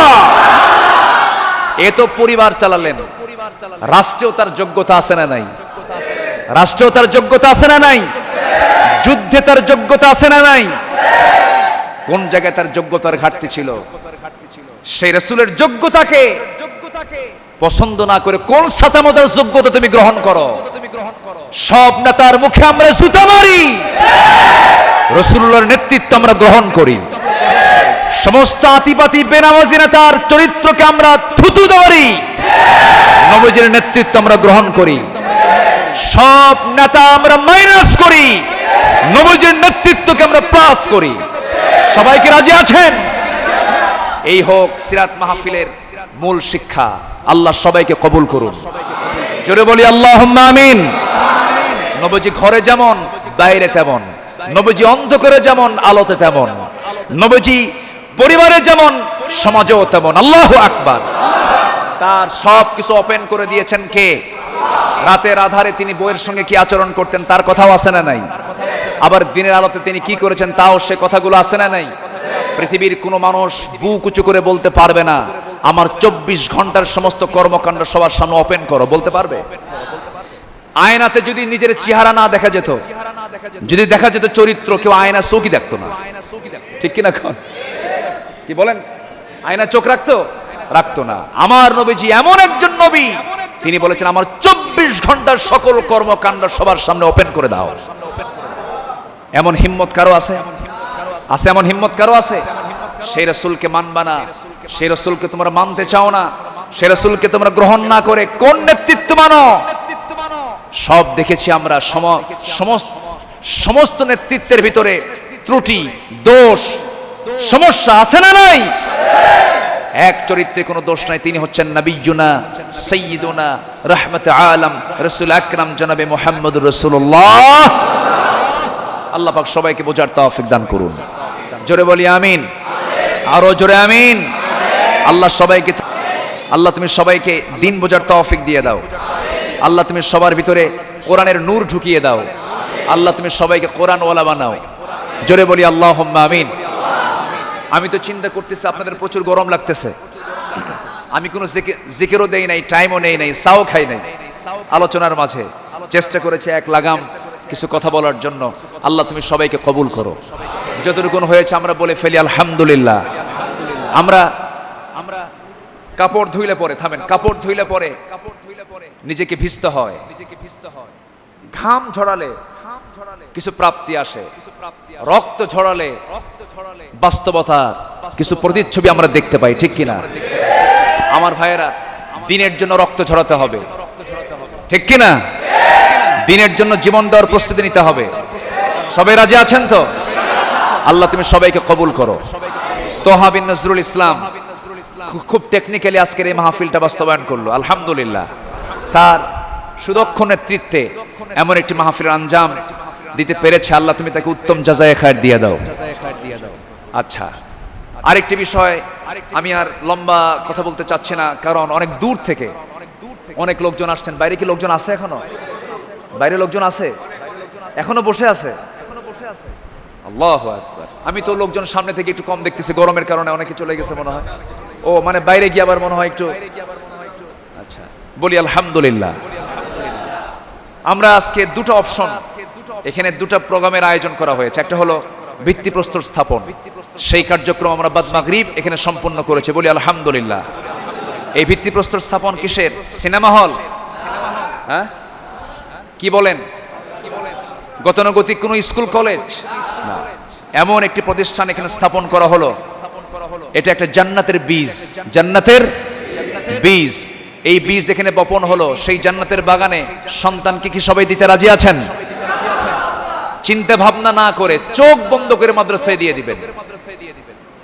চোখ বন্ধ করে প্রত্যেকটা সন্তান কোরআন শিখবে। আগে, সবার আগে কিসের শিক্ষা?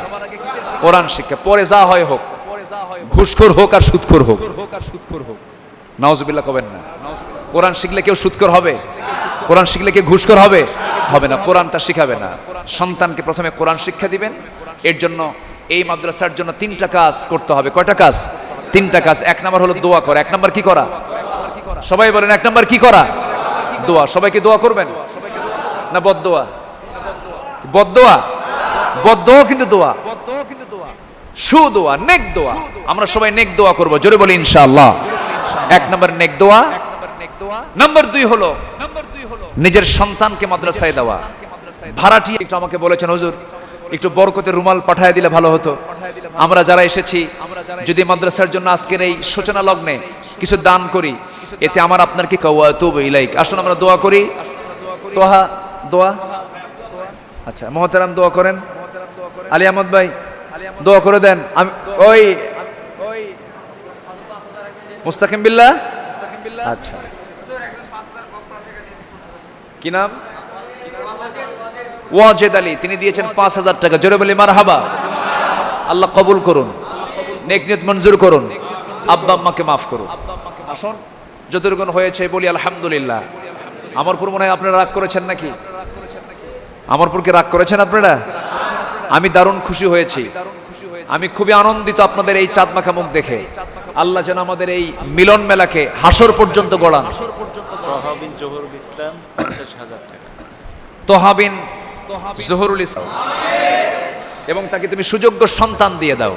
জোরে বলি আল্লাহুম্মা আমিন।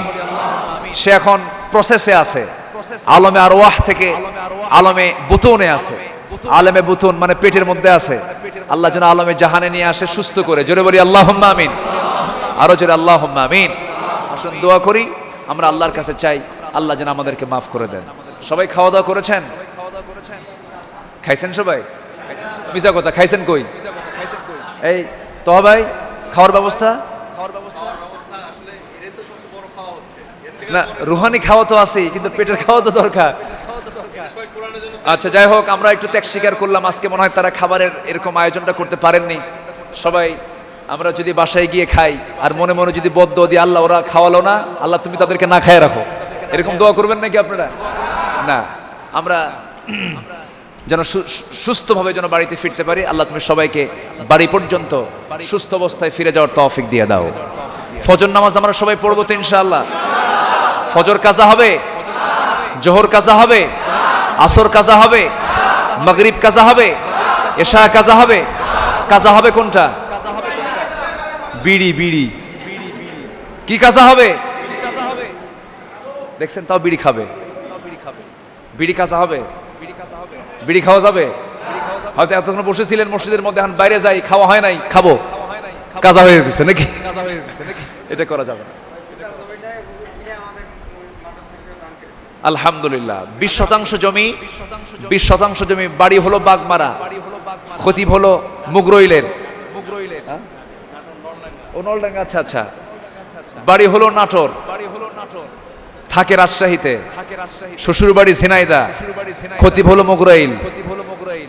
সব কিছু ছেড়ে দিয়া 20% জমি তিনি দান করে এই গ্রামে গড়ে তুলতেছেন একটি মাদ্রাসা। বলি আলহামদুলিল্লাহ। তাহলে উনি কি আপনাদের কাছে অতিথির মতো না? বলেন তো, অনেকটা কিন্তু অতিথির মতো। তো তার নেতৃত্বে এই মাদ্রাসা শুরু হয়েছে। আল্লাহ তুমি এই মাদ্রাসাকে কিয়ামত পর্যন্ত কবুল করে নাও। জোরে বলি আল্লাহুম্মা আমিন। আসুন আমরা আর কথা না বাড়িয়ে সোজা আমরা দোয়ার দিকে যাব। অনেকে ক্লান্ত, অনেকের পেটে খাবার নাই। যখন পেটে খাবার না থাকে তখন কোনো কথা অতটুকু মিষ্টি আর লাগে না, কারণ ক্ষুধা তো। আসুন আমরা দোয়া করি, আমরা আল্লাহর কাছে চাই। দোয়া করে দিলাম, আল্লাহুম্মা আমিন। রব্বানা যালামনা আনফুসানা ওয়া ইল্লাম তাগফির লানা ওয়া তারহামনা লানাকুনান্না মিনাল খাসিরিন। রব্বানা লা তুযিগ কুলুবানা বা'দা ইয হাদাইতানা ওয়া হাব লানা মিন লাদুনকা রাহমাতান ইন্নাকা আনতাল ওয়াহ্হাব। আয় আল্লাহ তাআলা, হাজার হাজার মুসলমান নরনারীকে নিয়ে তোমার কালাম সামনে রেখে, নবীজির সিরাত নিয়ে, তোমার প্রিয় বান্দা, তোমার প্রিয় রাসূল, আমাদের প্রিয় নবী মুহাম্মদ সাল্লাল্লাহু আলাইহি সাল্লামের জীবনী নিয়ে কিছু আলোচনা করেছি। আলোচনা শেষান্তি তোমার শহীদ দরবারে কাঙ্গাল ফিকিরের মতো দুটো হাত পেতে আছে। আল্লাহ গুনার দিকে নজর দিও না, বান্দা মনে করে তামাম জীবনের সমস্ত গুনাহগুলোকে তুমি আল্লাহ আমাদের মাফ করে দাও। জনম দুঃখিনী মা, জনম দুঃখী বাপজান যারা চলে গেলেন, জিন্দেগির গুনাহগুলো মাফ করে দাও। কবরগুলোকে জান্নাতের বাগিচা বানায়া দাও। অনেক আলোচনা শেষ করে বাড়ি ফিরে যাব রে। বাড়িতে ফিরে গিয়ে সব দেখব, কিন্তু মার বরকতে চেহারা অনেকে দেখতে পারবো না রে। সেই জনম দুঃখিনী মা, জনম দুঃখী বাপজান যারা চলে গেল, জিন্দেগির গুনাহগুলো মাফ করে দাও। কবরগুলোকে জান্নাতের বাগিচা বানায়া দাও। সবাই চক্ষু বন্ধ করুন, হাত একটু উঁচু করে, দিল থেকে মন থেকে চোখটা বন্ধ করে আমার সঙ্গে কণ্ঠটা মিলিয়ে মিলিয়ে নিয়ে চিৎকার মেরে বলুন, রব্বির হামহুমা কামা রব্বায়ানি সগীরা। সবাই বলুন, রব্বির হামহুমা কামা রব্বায়ানি সগীরা। আল্লাহ তাআলা বিশেষ করে মাহফিলের আয়োজন যারা করলেন, কষ্ট করে দূর দূরান্ত থেকে রাতের বেলা এখনো খাবার খান নাই, সেই বান্দাগুলো মাগরিবের পর বসে এত গভীর রাত পর্যন্ত যারা বসে বসে তোমার দ্বীনের আলোচনাগুলো শুনলো, বিনিময়ে কালকে আমাদের কঠিন ময়দান, যেদিন কেউ কাউকে চিনবে না, এমনকি মা সন্তানকে পর্যন্ত স্বীকার করে বসবে, যেদিন মানুষ কাঁদতে কাঁদতে চোখের পানিগুলো ফুরে যাবে, চোখ থেকে রক্ত বের হওয়া শুরু হয়ে যাবে, সেই কঠিন মুসিবতের দিনে এই মাহফিল আমাদের সবার জন্য নাজাতের মাধ্যম বানায় দিও আল্লাহ। আয় আল্লাহ তাআলা সুন্দর একটু উদ্যোগ, সুন্দর একটা আয়োজন, তোমার কালাম শেখার জন্য একটা কারখানা তৈরি করা হচ্ছে আল্লাহ। এই মগরইলের এই মাটিতে তোমার কালাম শেখার জন্য একটা কারখানা বানানো হয়েছে, দি হলি চাইল্ড মাদ্রাসা। মেহেরবানি করে এই মাদ্রাসাকে কবুল করে নাও, এই কমিটিদেরকে কবুল করে নাও। এই গ্রামের প্রত্যেকটি ঘরকে তুমি আল্লাহ ইসলামের দুর্গ বানায়া দাও। ঘরে ঘরে খালিদ বিন ওয়ালিদের মতো, জাফর বিন আবু তালিবের মতো, যায়েদ বিন আনিসের মতো, আব্দুল্লাহ বিন রাওহার মতো আয় আল্লাহ তাআলা এরকম সুযোগ্য সন্তান তুমি আল্লাহ মুগলের ঘরে ঘরে পয়দা করে দাও। আয় আল্লাহ তাআলা মাদ্রাসাকে তুমি নূরে নূরান্বিত করে দাও। মাদ্রাসাকে তুমি আল্লাহ মেহেরবানি করে কবুলওয়ালা মাদ্রাসার সঙ্গে তুমি আল্লাহ কবুল আর মঞ্জুর করে নাও। তোহা বিন নজরুল ইসলাম, তোহা বিন জহুরুল ইসলাম একজন ভাগ্যবান যুবকের নাম, তুমি তার খেদমতকে কবুল করে নাও। আয় আল্লাহ তাআলা এই গ্রামে যে সমস্ত মুরব্বীরা আছেন, এই গ্রামে মুরব্বিপনা করেছেন, আজকে তারা কবরবাসী হয়ে আছেন। আয় আল্লাহ তাআলা ওই কবরবাসীর জন্য দোয়া করি, যারা এই গ্রাম থেকে, যারা দুনিয়া থেকে চিরদিনের জন্য বিদায় নিয়েছেন, যারা ইমানি হালাত নিয়ে দুনিয়া থেকে বিদায় নিয়েছেন, কবরগুলোকে তুমি আল্লাহ জান্নাতের নূর দিয়ে মুনাফফার করে দাও। আয় আল্লাহ তাআলা আশেপাশে কত কবরবাসী তারা শুয়ে আছে রে, সন্তান আমার জন্য কখন দোয়া করবে, কবরে শুয়ে শুয়ে সেই সওয়াবগুলো তারা কামাই করবে। হায় আল্লাহ তাআলা সে আব্বা আম্মা আত্মীয় স্বজন যাদের দুনিয়া থেকে বিদায় হয়ে গেছে, কবরবাসী যারা হয়ে আছে, কবরগুলোকে জান্নাতের নূর দিয়ে তুমি আল্লাহ মুনাফফার করে দাও। আয় আল্লাহ তাআলা আমরা যারা আমিন আমিন করছি, আয় আল্লাহ তাআলা সবার নেক মাকসুদ তুমি আল্লাহ কবুল আর মঞ্জুর করে নাও। এই দোয়া আমার জীবনের শেষ দোয়া হতে পারে, এই চাওয়াটা আমার জীবনের শেষ চাওয়া হতে পারে। কোন দিন দুনিয়া থেকে বিদায় হব জানি না, ডান হাতে আমলনামা না আসা পর্যন্ত আমাদের কাউকে কবরে নিও না। আয় আল্লাহ তাআলা গোটা দুনিয়া জুড়ে মুসলমানদের উপরে যে অমানবিক নির্যাতন জুলুম শুরু হয়ে গেছে, আল্লাহ তোমার কাছে ফরিয়াদ করি, এর দোয়ানের মতো আরো 10-12টা তুমি রাষ্ট্রপ্রধান মুসলিম বিশ্বের জন্য তুমি আল্লাহ নাজিল করে দাও। আয় আল্লাহ তাআলা বেশি লাগবে না, তোমার কাছে ফরিয়াদ করি। তুমি তো বলো 4 রাসূল আসবে না, তুমি তো বলো 4 কোনো পয়গম্বর আসবে না, কিন্তু তুমি তো একটা বারের জন্য বলো না আর কোন ওমর আসবে না। মেহেরবানি করে ওমরের মতো, আবু বকরের মতো, ওসমানের মতো একটা যোগ্য নেতা মুসলিম বিশ্বের জন্য তুমি আল্লাহ পাঠাইয়া দাও। আয় আল্লাহ তাআলা ও প্রভু, তোমার প্রিয় হাবিব বিশ্বনবীকে নিয়ে পর্যন্ত ব্যঙ্গোক্তি করা হচ্ছে, ব্যঙ্গ কার্টুন করা হচ্ছে। আল্লাহ তোমার গায়বী মদদ নাজিল করো, এই বেয়াদবদেরকে তোমার গজব দিয়ে তুমি আল্লাহ শেষ করে দাও। আল্লাহুম্মা দাম্মির আ'দা'আদ-দ্বীন, আল্লাহুম্মা শাত্তিত শামলাহুম, আল্লাহুম্মা মাযজিক জামাআহুম, আল্লাহুম্মা ইন্না নাজআলুকা ফী নুহুরিহিম ونعوذ بك من شرورهم اللهم دمر ديارهم اللهم إنا نجعلك في نحورهم ونعوذ بك من شرورهم اللهم انصر من نصر دين محمد صلى الله عليه وسلم আয় আল্লাহ তাআলা কোন দিন দুনিয়া থেকে বিদায় হব জানি না, ডান হাতে আমলনামা না আসা পর্যন্ত কবরে নিও না। কত লোকের জানাজায় গেলাম, আমার জানাজায় একদিন মানুষ হাজির হয়ে যাবে। কত লোককে বিদায় দিয়ে দিলাম রে, আমাকে একদিন মানুষ বিদায় দিয়ে দেবে চিরদিনের মতো। সকালে মরবো, দুপুরের মধ্যেই দাফন কাফন, দুপুরে মরবো, রাতের মধ্যে কাফন দাফন হয়ে যাবে রে। আয় আল্লাহ তাআলা কোন দিন এই বিদায় অপশনটা কোন দিন আসবে জানি না, তবে তোমার কাছে ফরিয়াদ করে মরতে যখন হবে তুমি আল্লাহ শহীদি মরণ কপালে জুটাইয়া দিও। আয় আল্লাহ তাআলা মোহনপুরের মাটিকে দিনের জন্য ঘাঁটি বানায়া দাও। ও আল্লাহ, আমার ডানে, আমার বামে, আমার সামনে পেছনে যত ভাই হাত তুলেছেন, আড়ালে যত মা বোন হাত তুলেছেন, নীরবে নীরবে তোমার কাছে কি যেন বলে, মনের যত নেক আকুতি, নেক প্রার্থনা তুমি আল্লাহ দয়া করে তুমি আল্লাহ মাহরুম করো না, মেহেরবানি করে কবুল আর মঞ্জুর করে নাও। পরিবারের শান্তি নাই, শান্তি দাও। ব্যবসায় বরকত নাই, ব্যবসায় বরকত দিয়ে দাও। শরীরটা অসুস্থ, সুস্থ করে দাও।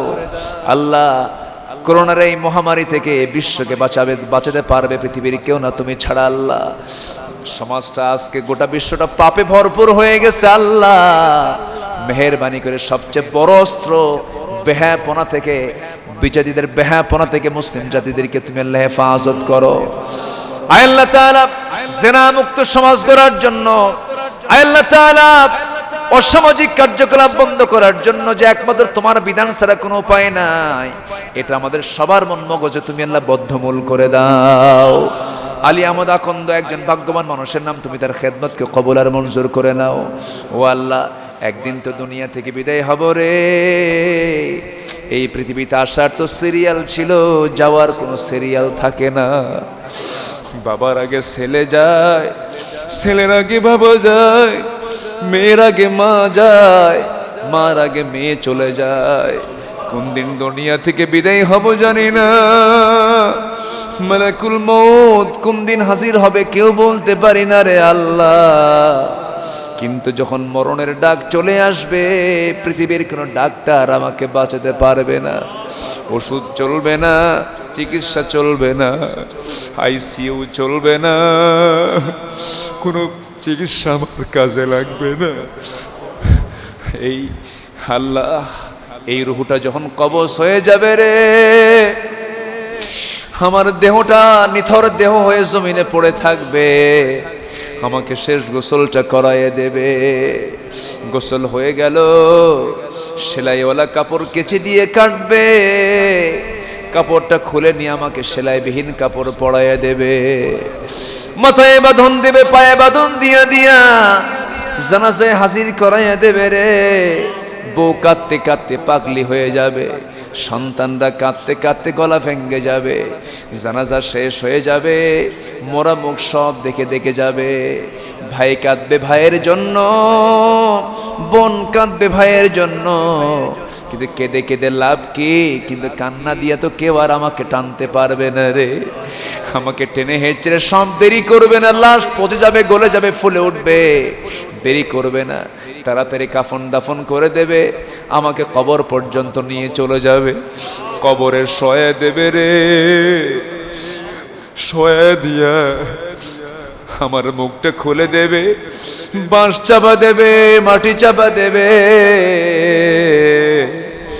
হঠাৎ করে আকাশে ঘন মেঘ জমা হবে, বৃষ্টি চলে আসবে, বৃষ্টির পানি দিয়া কবরটা ভেসে উঠবে,